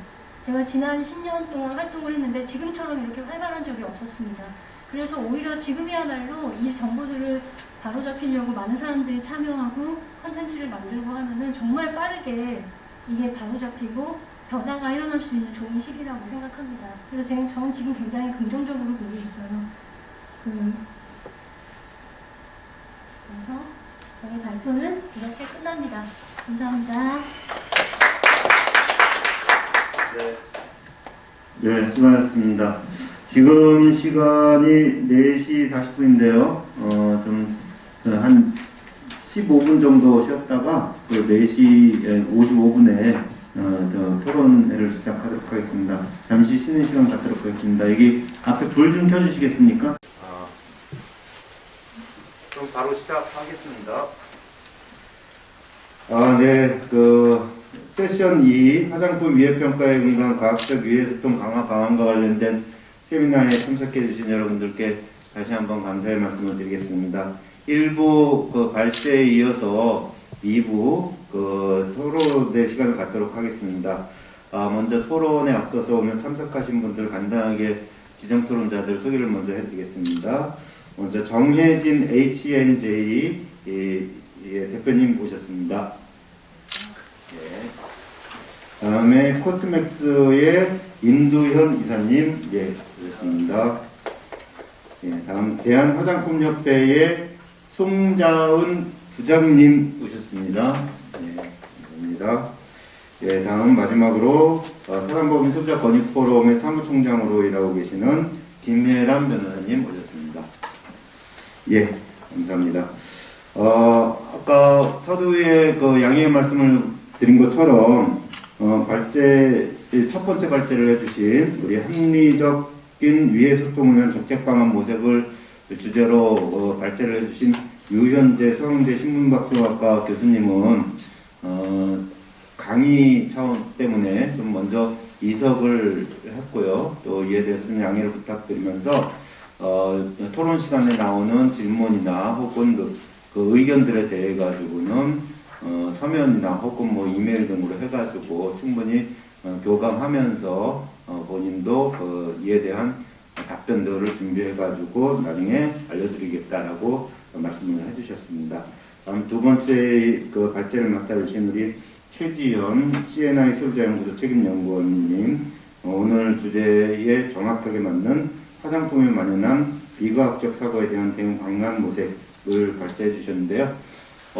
저는 뭐 우리 그 최지현 연구원님의 발제를 들으면서 화장품과 관련된 이 대응 방안 모색 발제 속에 토마스 쿤의 과학혁명까지 나오고, 그다음에 또 그 타키투스의 함정이라 그러죠. 보통 이제 정부가 신뢰를 잃으면은 모든 것을 다 사람들이 믿지 않는다라고 하는 그런 이제 정치학적인 그 개념들이 있는데, 그러한 내용들까지 이제 오늘 좀 심도 있게 발제 속에 녹아내 주신 것 같아요. 그래서 이런 코로나 시대에 더욱더 그 위해 소통을 어떻게 더 강화할 것인지, 다음에 또 합리적인 과학적 사고와 다음에 커뮤니케이션을 할 것인지에 대한 좋은 발제, 훌륭한 발제였다라고 생각을 하고 있습니다. 그럼에도 불구하고 이 두 분의 발제님의 발제에 대해서 우리 네 분의 그 지정 토론자들께서 다른대로 그에 대한 비평과 함께 또 대안들을 같이 함께 모색하는 시간을 갖도록 하겠습니다. 지금 시간이 5시인데요. 우리에게 주어진 시간이 5시 반까지 조금 제한된 시간이다 보니까 좀 토론을 좀 짧고 다음에 또 심도 있게 좀 이렇게 좀 해주셨으면 좋겠습니다. 먼저 첫 번째 지정 토론자로는 우리 HNJ의 정혜진 대표님께서 먼저 토론을 해주시겠습니다. 예.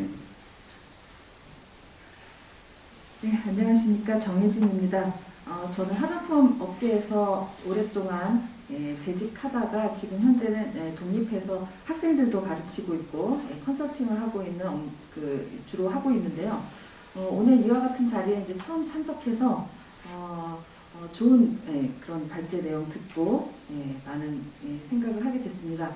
우선 이 예전에부터 이런 리스크 관리라고 하는 차원에서 리스크 커뮤니케이션의 중요성은 굉장히 많이 이 기업에 제가 다닐 때에 그 중요성은 알고는 있었지만 실제로 이런 활동을 하게 하는 그런 차원에서는 제가 본 적은 별로 없었고요.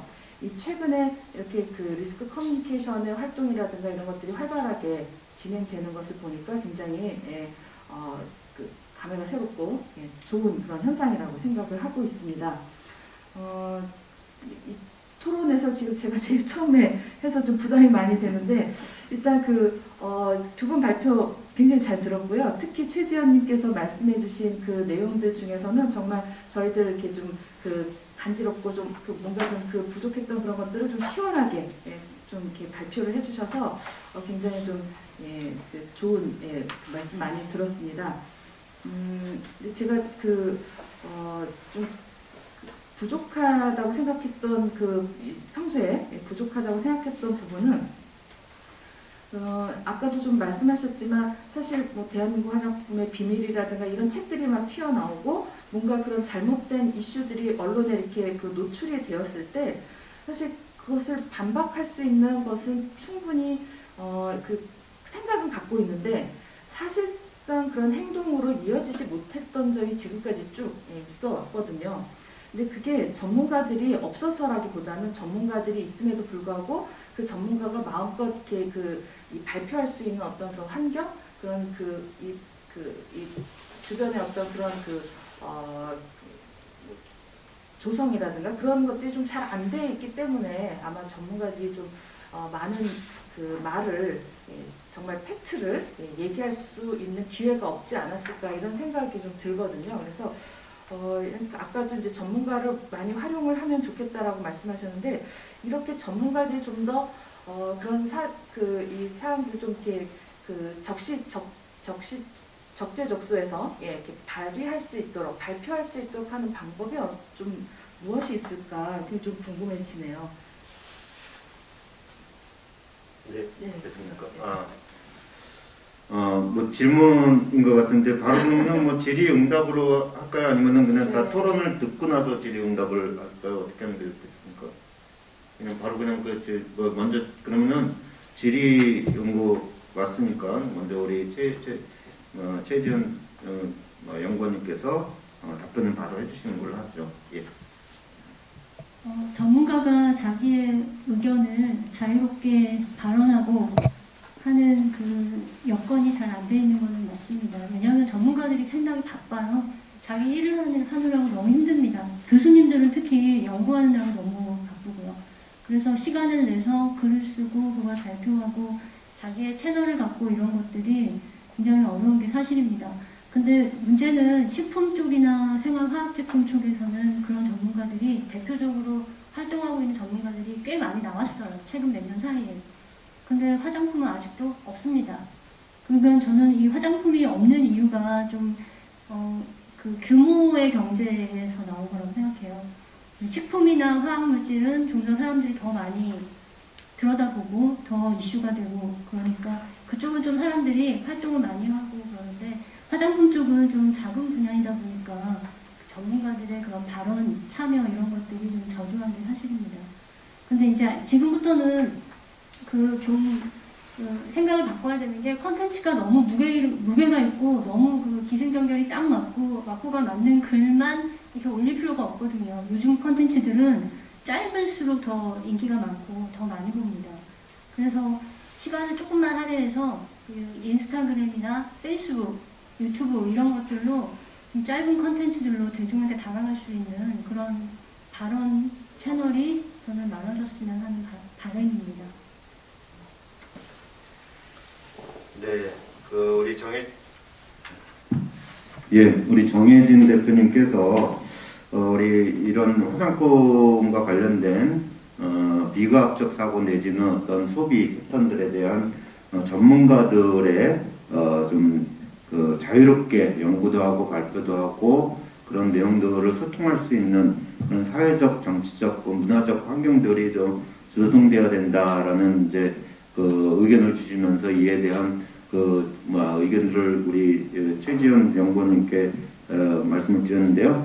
아무래도 화장품 시장이 연간 13조 원 정도 규모의 어떤 이제 를 하다 보니까 관련된 전문가라든가 내지는 어떤 이런 전문가들의 소통의 이런 그 세미나, 토론 이런 것들이 상대적으로 좀 타 산업에 비해서 좀 부족하다 하지 않느냐 뭐 이런 지적을 해주셨습니다. 그러면서 최근에 인스타그램이라든가 유튜브 등등을 통한 어떤 이제 SNS를 좀 더 강화해서 전문가들이 좀 소비자들과 그다음에 또 업계와 소통을 좀 더 강화해야 된다라고 하는 일종의 과제까지도 이렇게 좀 제시를 하셨습니다.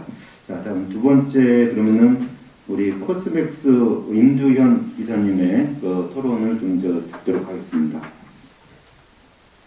네, 반갑습니다. 저는 꽤 오랫동안 화장품 회사에서 이런 위해소통, 안전성, 효능, 그리고 그와 연관된 법률들에 대해서 업무를 해왔고 공부를 해왔기 때문에 지금 두 분의 그 발제자의 어떤 내용에 대해서 이렇다 저렇다 말씀을 드리는 것보다는 전반적으로 제가 이 분야에 느꼈던 부분을 잠깐 말씀드리는 게 좋을 것 같다고 생각을 합니다. 일단 이 화장품 위해소통이라는 부분은 지금 산업적 특성이 좀 상당히 있습니다. 일단 화장품이라는 분야 자체가 화장품이라는 건 의약품과 식품과 다르게 필수제가 아니거든요. 회피할 수 있는 품목 중에 하나입니다. 문제가 있으면 언제든지 사용을 중단할 수 있는 거죠. 의약품은 심지어 문제가 심각하게 있어도 질병의 치료를 위하거나 예방을 목적으로 해서 끊을 수가 없는 거고 식품도 마찬가지로 어떻게든 회피하겠지만 어차피 먹어야 되는 거라서 그것에 차이가 있습니다. 그리고 또 하나는 이제 화장품의 치명적인 약점 중에 하나는 화장품 하면 모든 분들 다 인식하기엔 나한테 이롭기만 할 거라고 생각을 하시죠, 대부분은. 그렇기 때문에 거기서 조금이라도 뭐 이물질이 있다라든지 이런 것들이 있다면 심각하게 역반응을 보이시는 게 일반적인 현상이라고 볼 수 있습니다. 그에 반해서 일반인들이 독성을 이해하기는 굉장히 어렵습니다. 아무리 쉽게 설명을 한다고 해도 저 역시도 20년 가까이 뭐 해도 참 설명하기 어렵습니다. 네, 초등학생 들여놓고 설명할 정도의 수준이 돼야지 그 설명을 잘할 수 있을 것 같은데 그게 참 어렵고, 반대로 그냥 어떤 성분인지도 몰라도 특정한 어떤 중금속에 대해서 이것이 나와서 위험하다 그러면 그 중금속이 뭔지 모르세요, 대부분은. 그럼에도 불구하고 그냥 위험한지 아세요. 엄청나게 당장 죽을 것 같은, 그렇게 약간 민감한 부분이라서 이런 것들에 대한 밸런스를 잘 맞춰야 되는 게 이 화장품의 위해소통이라서 어느 산업보다 굉장히 어렵고 좀 힘들고, 또 많은 화장품의 유효성분들은 많이 연구가 안 돼 있는 경우가 되게 많습니다. 차라리 연구가 많이 돼 있어서 과학적으로 논란을 크게 해서 싸우면 되는데, 아직 결론이 안 났는데 그 가능성, 위험의 가능성 때문에 이슈를 제기가 되면 그냥 그렇게 묻혀지고 이제 위험한 걸로 결론이 나는 경우가 많아서 이제 있다는 것. 그리고 화장품 산업은 다른 거와 다르게 되게 셀럽이나 아니면 이런, 아까도 많이 말씀하셨는데 방송이나 이런 것들에 굉장히 영향을 받습니다. 근데 문제는 우리가 흔하게 얘기하는 진료는 의사에게하고 약은 약사에게 타야 되는데, 그럼 화장품 과학자한테 물어봐야 되는 게 맞습니다. 근데 대부분의 아직까지도 화장품 관련해서 유의하다고 나온 책들의 대부분은 화장품 과학자가 아니세요. 그리고 유튜브에 나오는 것도 대부분 보면 과학자는 아니신 것 같아요. 그럼에도 불구하고 그게 가장 크게 느껴지거든요. 네, 그런 부분이 있어서 그것들에 대한 적당한 당도 굉장히 필요할 것 같고요. 또 항상 나오는 얘기지만 언론도 항상 밸런스 있게 달아주셔야 되는데, 비교적 이러한 것들을 언론들도 아무래도 그 감각적인 걸 좋아하시다 보니까 이해하다는 쪽을 크게 반영을 하시고, 그 이어지는 반대의 그런 안전에 대한 얘기들은 확실히 덜 다뤄지는 것은 맞는 것 같습니다. 그런 밸런스도 있게 좀 해야 될 것 같고요. 그럼에도 불구하고 위해소통은 꾸준히 해야 되고 잘해야 되는데, 이제 아까도 말씀드렸듯이 화장품에 대한 전문가 풀이 좀 적다고 하는데 적은 건 아닌 것 같고요. 대부분 기업이 있다는 게 큰 문제죠. 식품이나 의약품은 학문적 가치로 굉장히 넓은 범위를 다루기 때문에 커리큘럼이 만들어지고 충분히 학생들을 키워낼 수 있는 그런 교수님들이 많이 계신 것 같습니다만은, 화장품은 아무래도 다른 영역과 많이 경계가 돼 있고 독자적으로 커리큘럼에 대해서 좀 어려운 부분이 있어서 그런 학계가 잘 안 돼 있는 건 사실인 것 같고요. 하지만 그렇다고 전문적인 과학자가 없는 건 아닌 것 같습니다. 기업들이 굉장히 많고, 제가 알기로 외국 기업에서도 굉장히 유명한 화장품 기업에 저희가 존경할 만한 굉장한 과학자들이 많고 한국에도 많은 것 같습니다. 다만 문제는 기업에 있는 과학자는 목소리를 내도 아무도 들어주지 않고 안 되고 있다는 거가 문제인 것 같습니다. 그 부분에 대한 것들이 항상 고민이었고요. 그러면 어떤 것들을 해야 되냐 많이 고민해봤거든요. 제가 아까도 뭐 정부의 말이 먹히지 않는다 뭐 이런 것들인데, 뭐 여러 가지가 있겠지만 저는 가장 큰 문제는 신속하게 대응하지 않았기 때문이라고 생각을 합니다. 어떤 이슈가 발생하면 정부가 좀 신속하게 어떠한 어나운스를 줘야지만 신뢰가 되는데, 한참 있다 나중에 언론에서 다 터지고 막 이런 것 때문에 나중에 나오는 것들이, 그리고 나서 나중에 뭔가 액션을 한다는 것은 스스로 신뢰가 떨어지는 거기 때문에 그런 것 같고요. 외국의 사례들을 보면 생각보다 빠르게 대응을 해줍니다. 정부도 그렇고, 또 제가 굉장히 아쉬워하면서 굉장히 많이 부러워하는 외국에 있는 민간 자문 전문가들의 모임. 예, 정부에서 하는 것도 있고 아닌 것도 있고 협회에서 하는 것도 되게 많은데, 이분들 상당히 정확하게 빠르게 대응을 해주시고요. 굉장히 유명한 과학관들이 많이 모여서 정확하게 말씀을 해주기 때문에 뭐 당장은 어떻게 되더라도 그렇게 계속 지속적으로 신속하게 아나운스를 해주는 게 좋고, 그런 것들이 우리도 다들 바쁘셔서 못 하신다고 하는데 사실 해야 될 일이죠. 학자라면 어떠한 그런 것들이 모여서 빠르게 이슈가 됐을 때 빠르게 대응하고 지속적으로 대응을 해주시면 그것이 쌓이면서 신뢰가 쌓이는 거고 권위를 갖는 게 아닐까 싶습니다. 우리가 세계적으로 유명한 미국이나 유럽에 있는 그 과학자 그룹들이 그분들이 많아서 안전하다, 뭐 이렇게 안전하지 않기 때문에 규제해야 된다 이런 결론 냈을 때, 뭐 저도 그렇게 그냥 당연하게 받아들이는 것들은 그분들도 그렇게 어려운 시절을 겪어서 여태까지 쌓아온 명성 때문에 그런 게 아닌가 싶습니다. 결론적으로 이 부분을 좀 많이 강조하고 싶은데, 저희도 학계가 됐든 업계가 됐든 정부가 됐든 NGO가 됐든 이러한 그룹들을 좀 만들어서 상시적으로 운영하는 게 가장 화장품에서 위해소통에서 좋은 방안이라고 저는 생각하고 있습니다. 네, 감사합니다. 화장품 산업의 경우에는 셀럽이나 혹은 방송, 뭐 특히 연예계 등에 영향을 좀 많이 받고 그러다 보니까 뭐 비과학적인 체험이나 혹은 뭐 정보 등에 좀 이렇게 만연하고 의존하는 경우가 있다 이런 지적을 하면서 보통 좀 과학적인 전문가들의 의견이 첨부된 균형감을 유지해야 된다라는 요지로 토론회 주셨습니다. 일단 토론을 다 마치고 난 다음에 우리 발제자님의 좀 의견을 좀 이렇게 다시 듣는 걸로 하도록 하겠습니다. 세 번째 토론으로는 우리 송자은 대한화장품협회의 대외협력팀 부장님으로부터 듣도록 하겠습니다.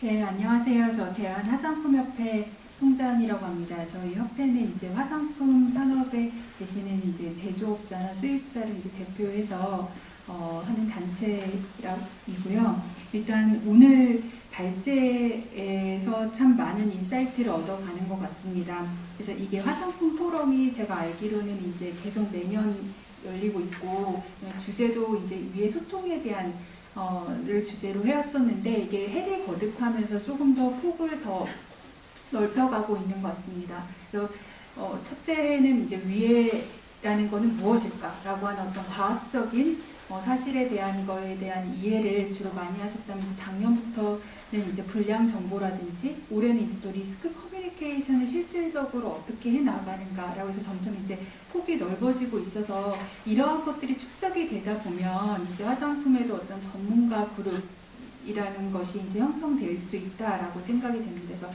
저도 이제 발제를 들으면서 이제 업계와 협회 차원에서 어떠한 좀 고민을 해보고 어떠한 과제를 가져갈 수 있을 것인가에 대해서 이제 고민을 해봤는데요. 저도 이제 오기 전에 첫 번째로 이제 꼽았던 게 여기서 이제 각 앞서 말씀해주신 정혜진 대표님이나 임두현 이사님처럼 합리적이고 과학에 기반을 둔 이렇게 커뮤니케이션 할 수 있는 화장품 전문가 그룹이 이미 전문가는 있습니다.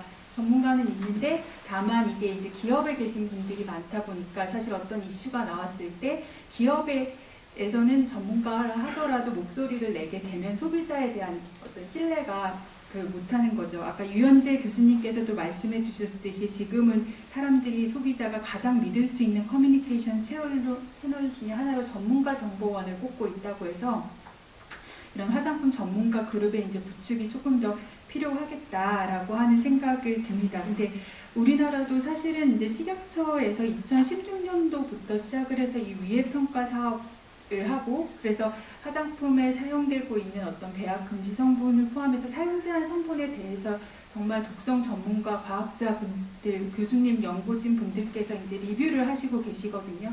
이렇게 하면서 아무래도 좀 기업에 있는 과학자분들 뿐만 아니라 좀 학계에 있는 사실 이제 화장품이라고 하는 학계에서의 어떤 독성이나 위해 평가에 대한 그런 기반을 차근차근 좀 전문가 그룹을 형성해 가고 있는 과정이 아닐까라고 생각이 듭니다. 그래서 이제 이런 전문가 그룹이 조금 더 단단하게 구축이 되면 아무래도 그 쏟아져 나오는 어떤 불량 정보에 대해서 누군가는 사회적으로 거름망 역할을 해줄 수 있어야지 그 거름망이 있지 않으면은 그 쏟아져 나오는 정보에서 소비자들이 팩트와 그 다음에 이게 비과학적인 정보를 구분할 수 없게 되고 사실 그게 더 소비자들의 어떤 피로감으로 이어지는 채널인 것 같거든요.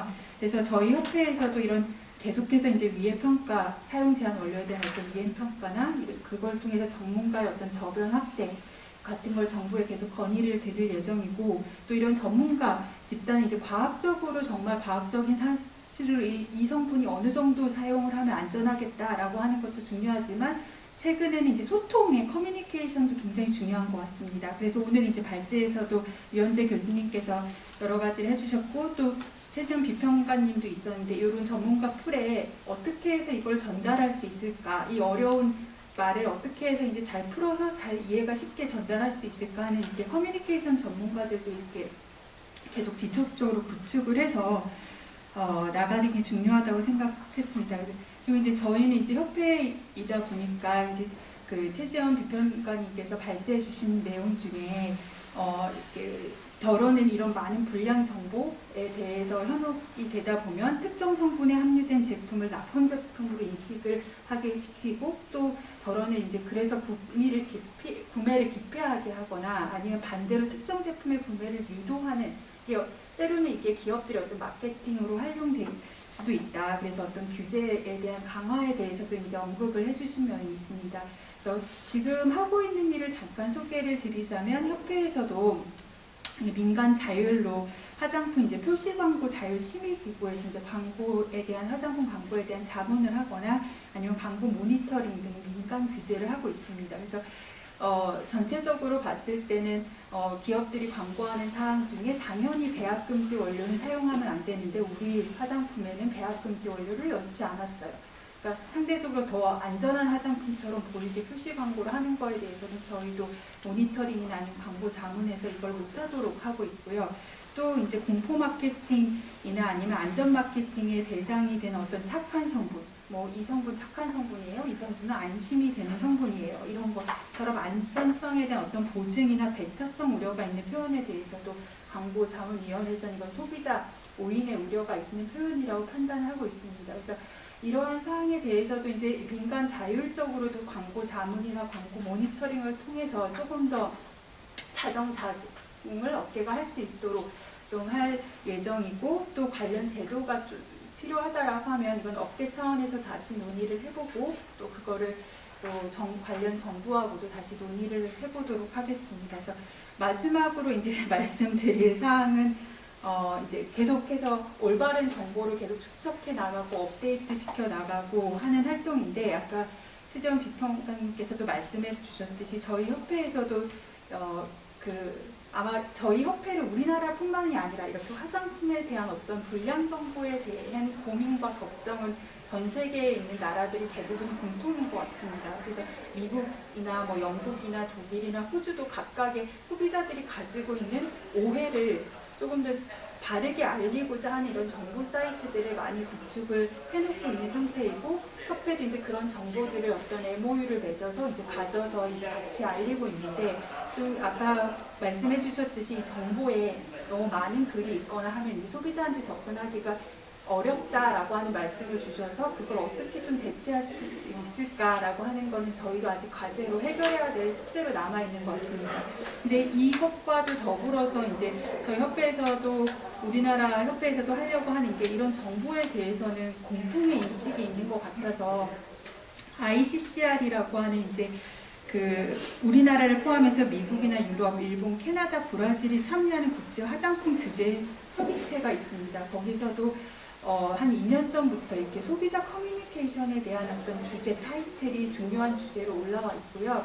거기서 이제 하나하나씩 소비자가 좀 오해하고 있는 사항에 대해서 글로벌 차원에서 같이 소비자의 오해를 불식시킬 수 있는 FAQ라든지 자료 등을 좀 만들어 보자라고 하는 활동을 하고 있어서 저희도 이제 이런 국제적인 활동에도 협회가 이제 업계와 같이 좀 잘 참여를 해서 이런 불량 정보들을 좀 불식시킬 수 있는 노력을 해 나가고자 합니다.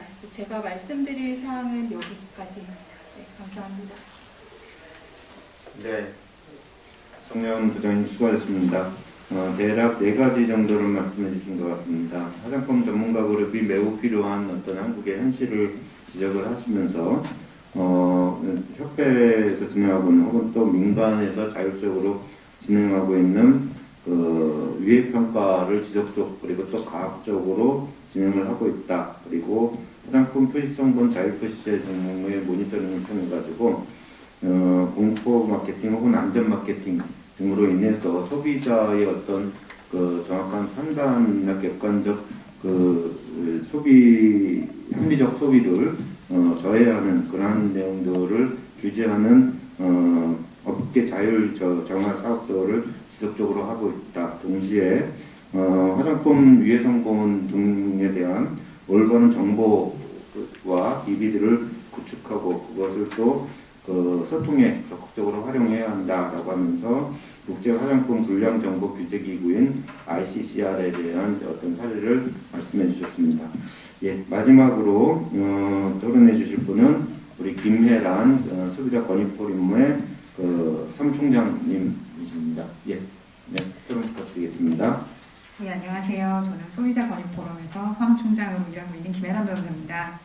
오늘 이렇게 화장품 위해 소통에 대해서 세미나가 진행이 됐는데요. 일단 그 유현재 교수님과 최지연 책임연구원님의 발제를 참 그 인상 깊게 들었습니다. 일단 화장품과 관련돼서 또 여러 또 그 토론자들께서 말씀해주신 부분 그리고 위해 소통과 관련된 부분들이 상당히 심도 있게 논의가 되었는데 개인적으로 저는 화장품에 대해서는 여기 계신 그 토론자들이나 발제자들하고는 많이 지식적으로 부족한 점이 많아서 제가 뭐 감히 뭐 좀 몇 가지 질문을 드려도 되는지 조금 걱정이 되지만 말씀드리자면 또 그 지금 현재 유현재 교수님은 부재 중이시긴 한데 그래도 나중에 이 방송을 보게 되실 수 있으니 유현재 교수님께서 말씀하신 부분과 함께 제 생각을 소회를 말씀을 드리겠습니다.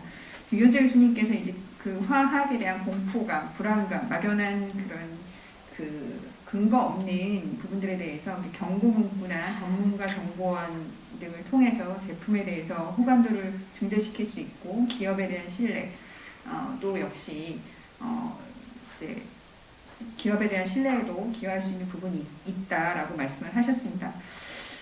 제가 이 부분과 관련돼서 든 생각은 정보 제공 같은 경우 필요하고 커뮤니케이션이 필요한 부분은 맞는데 과연 이제 구체적으로 경고 문구나 아까 여러 가지 사례 중에서 경고 문구나 전문가 정보원이 과연 제공한 정보가 어느 정도의 것인지 일반인들이 이해할 수 있는 정도의 난이도인 것인지 그리고 그 분량은 어느 정도 되고 표시 방법은 어떠한 것인지에 대해서 만약에 구체적으로 이런 그 광고 표시의 방법이 효과적으로 우리가 원하는 위해 소통에 작용한다면 그 부분에 대한 사회적 논의가 필요하다고 보이고 향후 우리 소비자 권익 포럼을 비롯해서 시민단체에서 원활하게 토론이 되었으면 합니다.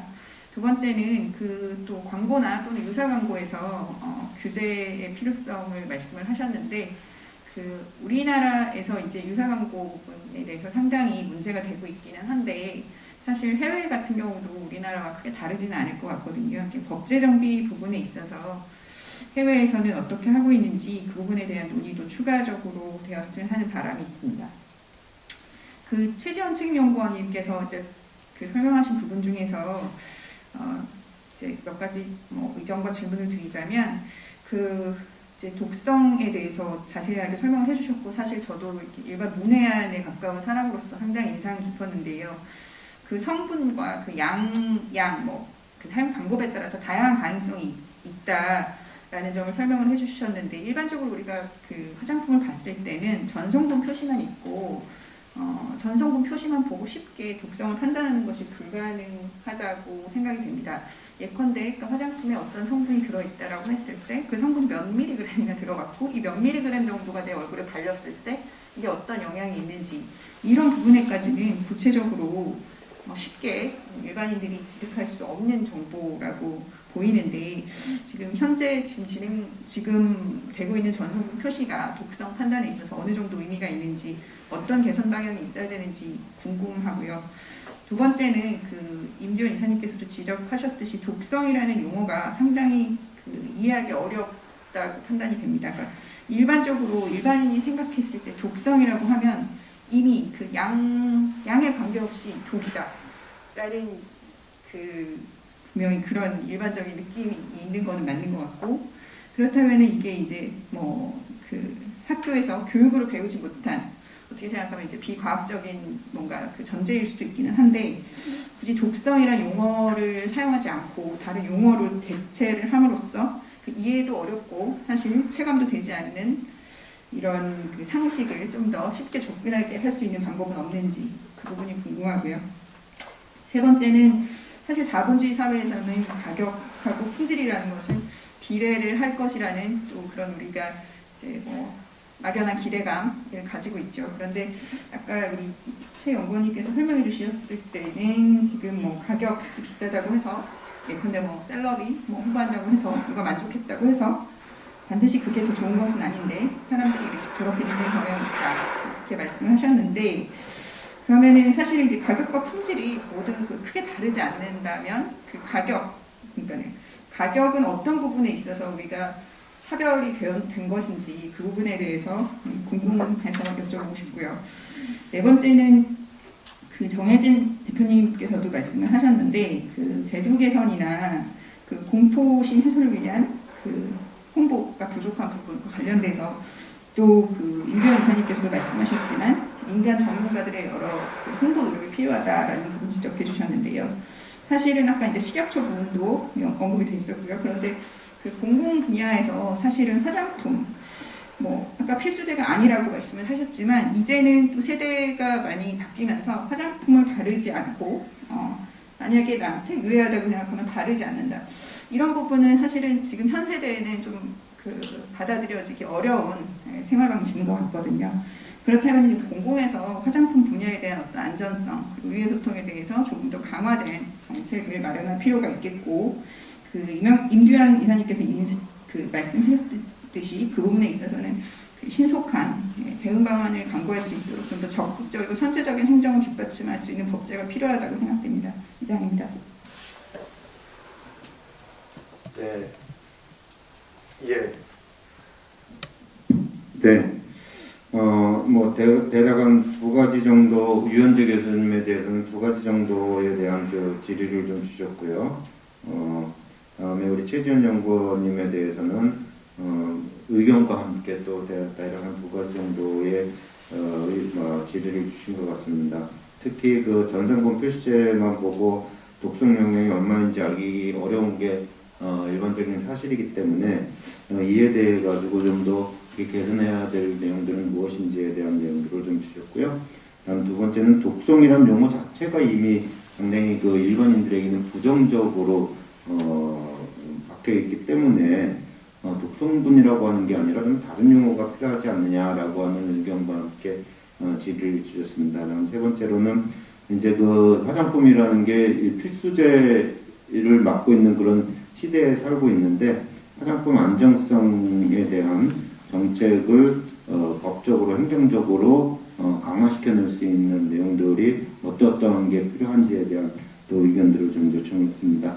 뭐 이런 내용들을 좀 더 종합해가지고 오늘 이 자리에서 모든 거를 다 우리가 그 토론회를 통해가지고 다 해소 방안들을 만들어낼 수는 없겠지만 일정하게 이런 문제의식들을 공유하는 자리를 통해가지고 함께 그 대책 방안들을 좀 이렇게 고민하는 자리를 갔으면 좋겠습니다.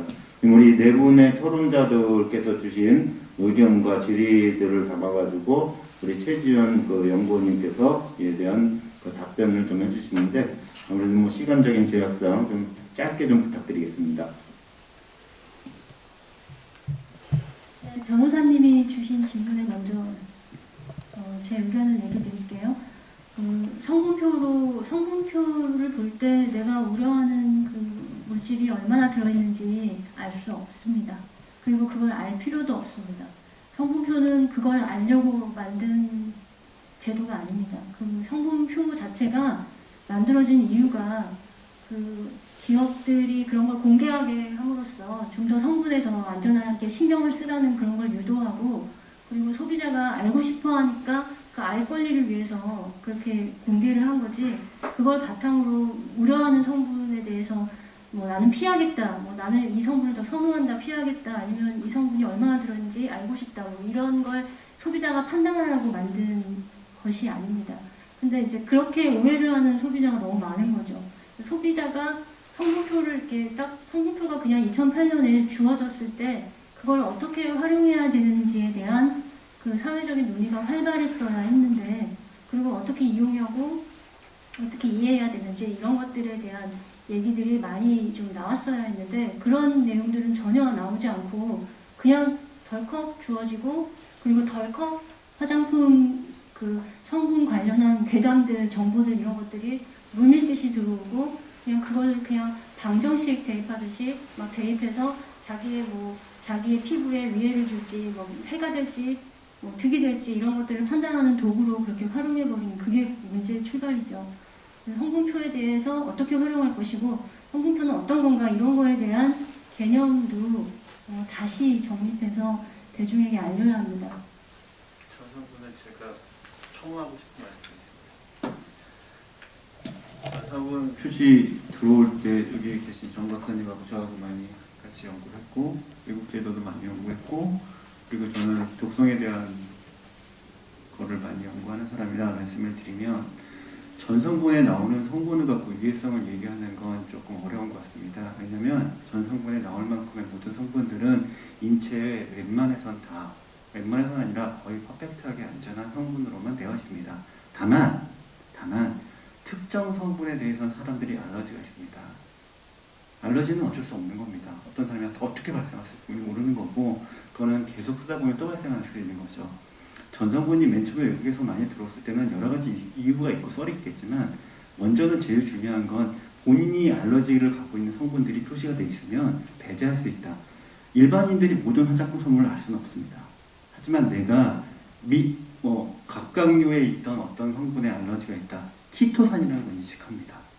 거기 그 성분이 있으면 배제하는 목적이 저를 좋고 두 번째는 일반인이 아니라 의사들에 대한 정보를 주는 거의 차원이었습니다. 미국은 시스템이 굉장히 잘 돼 있어서 모든 화장품의 전부 성분들이 DB화되어 있고 어떤 사람이 어떤 알러지가 있다면 TV시전들이 그걸 가지고 정보를 이용해서 찾을 수 있습니다. 그리고 마지막에 세 번째 말씀하신 건 맞습니다. 기업들이 성분을 떳떳하게 공개하기 때문에 내가 책임지고 운영을 하라.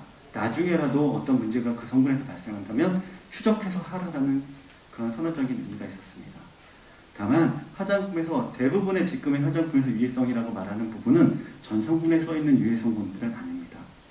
성분들에서 가져오는 어떠한 부수적으로 따라올 수밖에 없는 임퓨리티들에 대한 불순물에 대한 문제가 더 많은 거고요.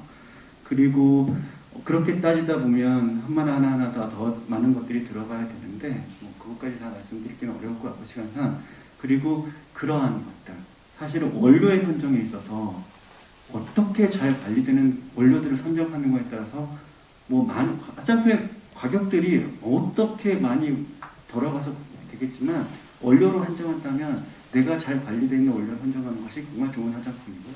유해성을 줄이는 겁니다. 아까 미네랄 유해성 잠깐 말씀하셨는데 굉장히 오해된 지식입니다. 미네랄 자체가 유해하다고 한 적이 거의 없어요. 과학적으로는. 근데 미네랄은 아까 석유화학에서 왔기 때문에 거기 석유화학에서 따르는 되게 많은 유해 물질들이 과거에 있었습니다.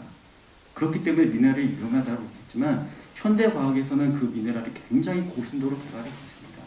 그래서 지금 미네랄이 위험하다고 하는 건 옛날에 잘못된 지식에서 잘못 구현된 이런 상황이 되는 거죠. 그러니까 이런 것들이 과학자가 설명을 해줘야 되는 일인데 그냥 비과학자가 어디서 들었는지 과거에 미네랄이 위험하다. 옛날에 미네랄 위험했던 거 맞습니다. 순도가 안 돼 있고 완전 정제가 안 돼 있는 것들을 막 썼으니까요. 근데 그 아주 오랜 시절에 미네랄 위험하다는 거를 지금 와서 그냥 비과학자가 보면 왜 위험한지도 모르고 그냥 위험한 게 된 거죠. 거기서 또 어설프게 들어서 석유화학에서 와서 위험하대. 이렇게 되는 거죠. 전혀 다른 얘기거든요, 이제. 자, 정제가 돼서 굉장히 깨끗한 고순도의 미네랄을 쓰고 있기 때문에 굉장히 안전하게 돼 있습니다, 지금은. 그래서 저는 이런 부분이 과학자들이 해야 될 일이고 정확하게 과학을 보시는 분들이 평가를 해야 되는 것들이다라고 토론하고 싶습니다. 네, 감사합니다. 예, 우리 발자님 특별히 더 추가로 더 코멘트하는 내용들을 좀 말씀해 주시죠.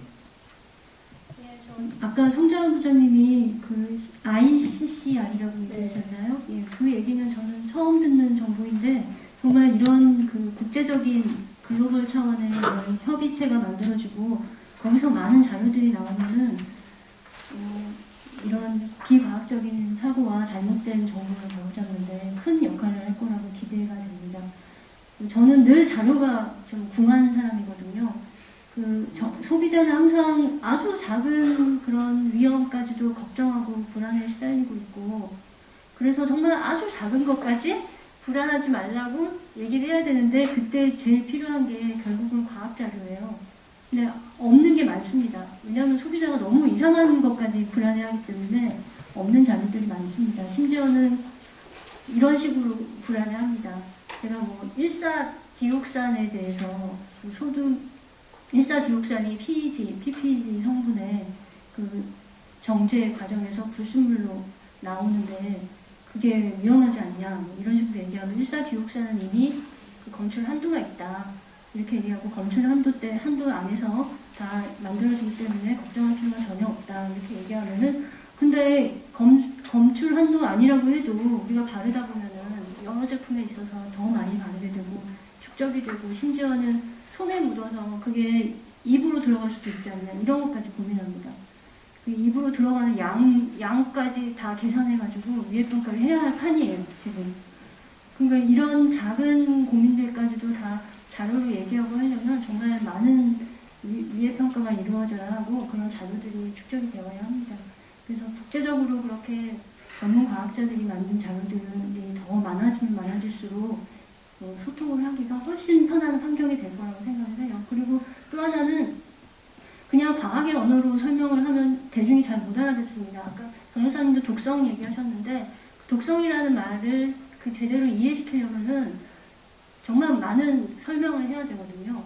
독성이라는 말을 또 다른 말로 치환시키면 또 다른 그 오해가 발생합니다. 왜냐하면은 그 언론이나 과학자들이 사용하는 용어는 독성인데 사람들은 또 다른 언어를 사용하게 되면 정보가 나중에 양쪽에서 주어졌을 때 그 정보를 서로 이렇게 합쳐서 사고를 하지 못합니다. 그래서 용어는 어떻게든 그 과학 용어가 대중화되도록 계속 교육을 시키는 방법이 더 옳은 것 같아요. 독성이라는 용어를 대체해서 다른 말로 설명을 하기는 어려운 것 같고 다만 과학의 용어가 굉장히 딱딱하고 건조한 건 사실이기 때문에 그 과학의 용어를 대중한테 이해하기 쉽게 잘 설명해주는 해설사들이 또 많이 필요합니다. 그 역할을 저는 언론이 해주기를 굉장히 기대를 많이 하고 저 같은 사람도 사실 그런 사람이죠. 저는 과학을 전공한 백그라운드가 없는데 그 과학을 대중한테 설명을 어떻게 하면 더 잘할 수 있을까를 늘 고민을 하고 있거든요. 그러니까 과학적으로도 옳고 대중한테 설명도 쉽게 하고 이런 방안들을 많이 발굴을 해서 그걸 또 과학자들도 그런 화법을 좀 많이 받아들이고 그렇게 말을 하는 식으로 소통이 좀 더 원활해졌으면 좋겠습니다. 네, 수고하셨습니다.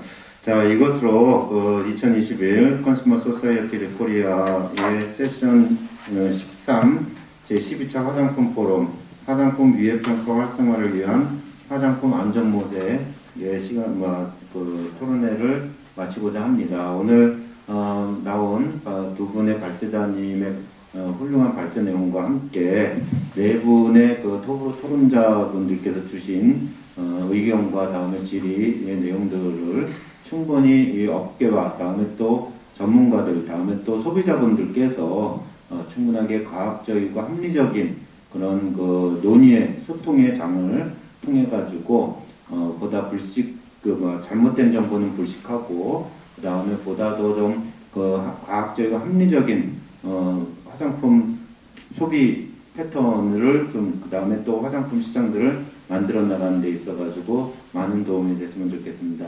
오늘 두 분의 발제자님과 네 분의 프런트에서 뭐 질문사항 있으시고요. 네네네. 신신이수 권태 기자인데요. 네네. 그게 아니라 이제 어떤 성분에 대한 이슈가 나오고 뭐 예. 여론화되고 유튜버가 떠들고 하면 네. 다 좋아요. 아까 말씀하신 우리 최진님이 말씀하셨듯이 소비자들이 이해할 수 있는 거는 이제 자기네들이 언어로 이해하는 거지 과학적 언어로 하는데 제가 가장 중요하게 생각하는 게 솔직히 보면 화장품 과학자들의 존재감이 너무 없는 것 같아요.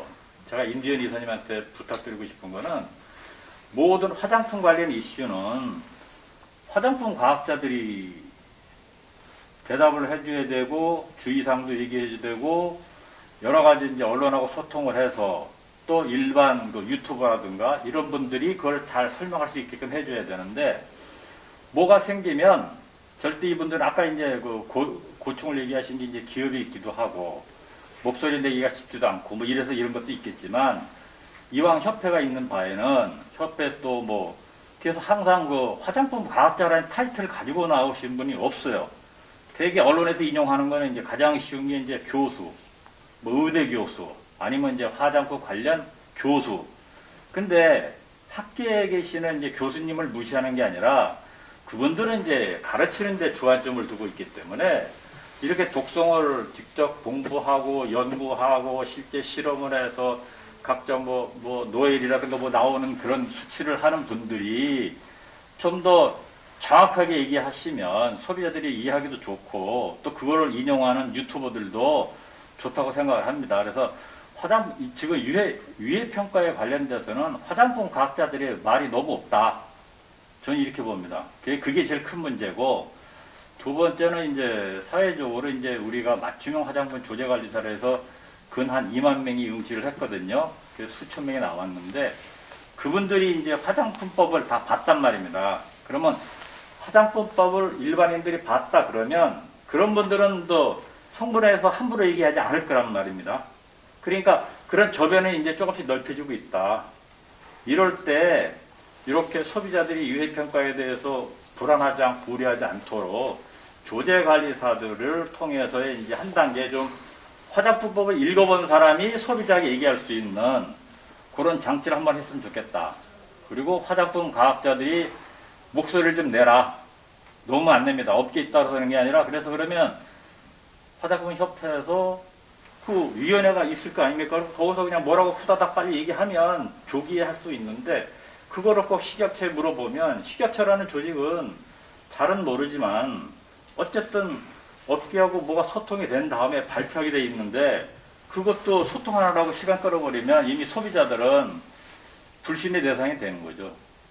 그래서 저는 화장품 과학자들이 전면에 나서지 않으면 안 된다. 그렇게 생각을 합니다. 예, 이상입니다. 소중한 의견 감사드리겠습니다.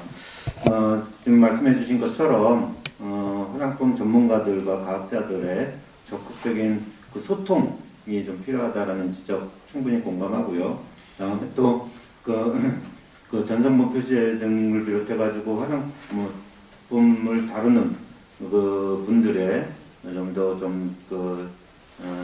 좀 더 안전한 그 위해 평가를 할 수 있도록 그렇게 좀 제도적으로 좀 이렇게 좀 원활하게 좀 됐으면 좋겠다라고 하는 의견인 것 같습니다. 감사드리고요. 이 내용들을 충분히 모아서 우리 식약처를 비롯한 행정당국과 다음에 또 정치권에서도 관심을 갖고 좀 보다 더 위해 성분이 우리 소비자들한테 충분하게 좀 인식되고 그에 대한 어떤 대책들을 과학적인 소비자들 할 수 있도록 그런 문화 환경들이 조성됐으면 좋겠습니다. 오늘 이것으로써 화장품 위해 평가에 근거한 과학적 위해 소통 방안 방어에 대한 그 세미나들을 마치도록 하겠습니다. 여러분 수고하셨습니다. 예, 수고하셨습니다.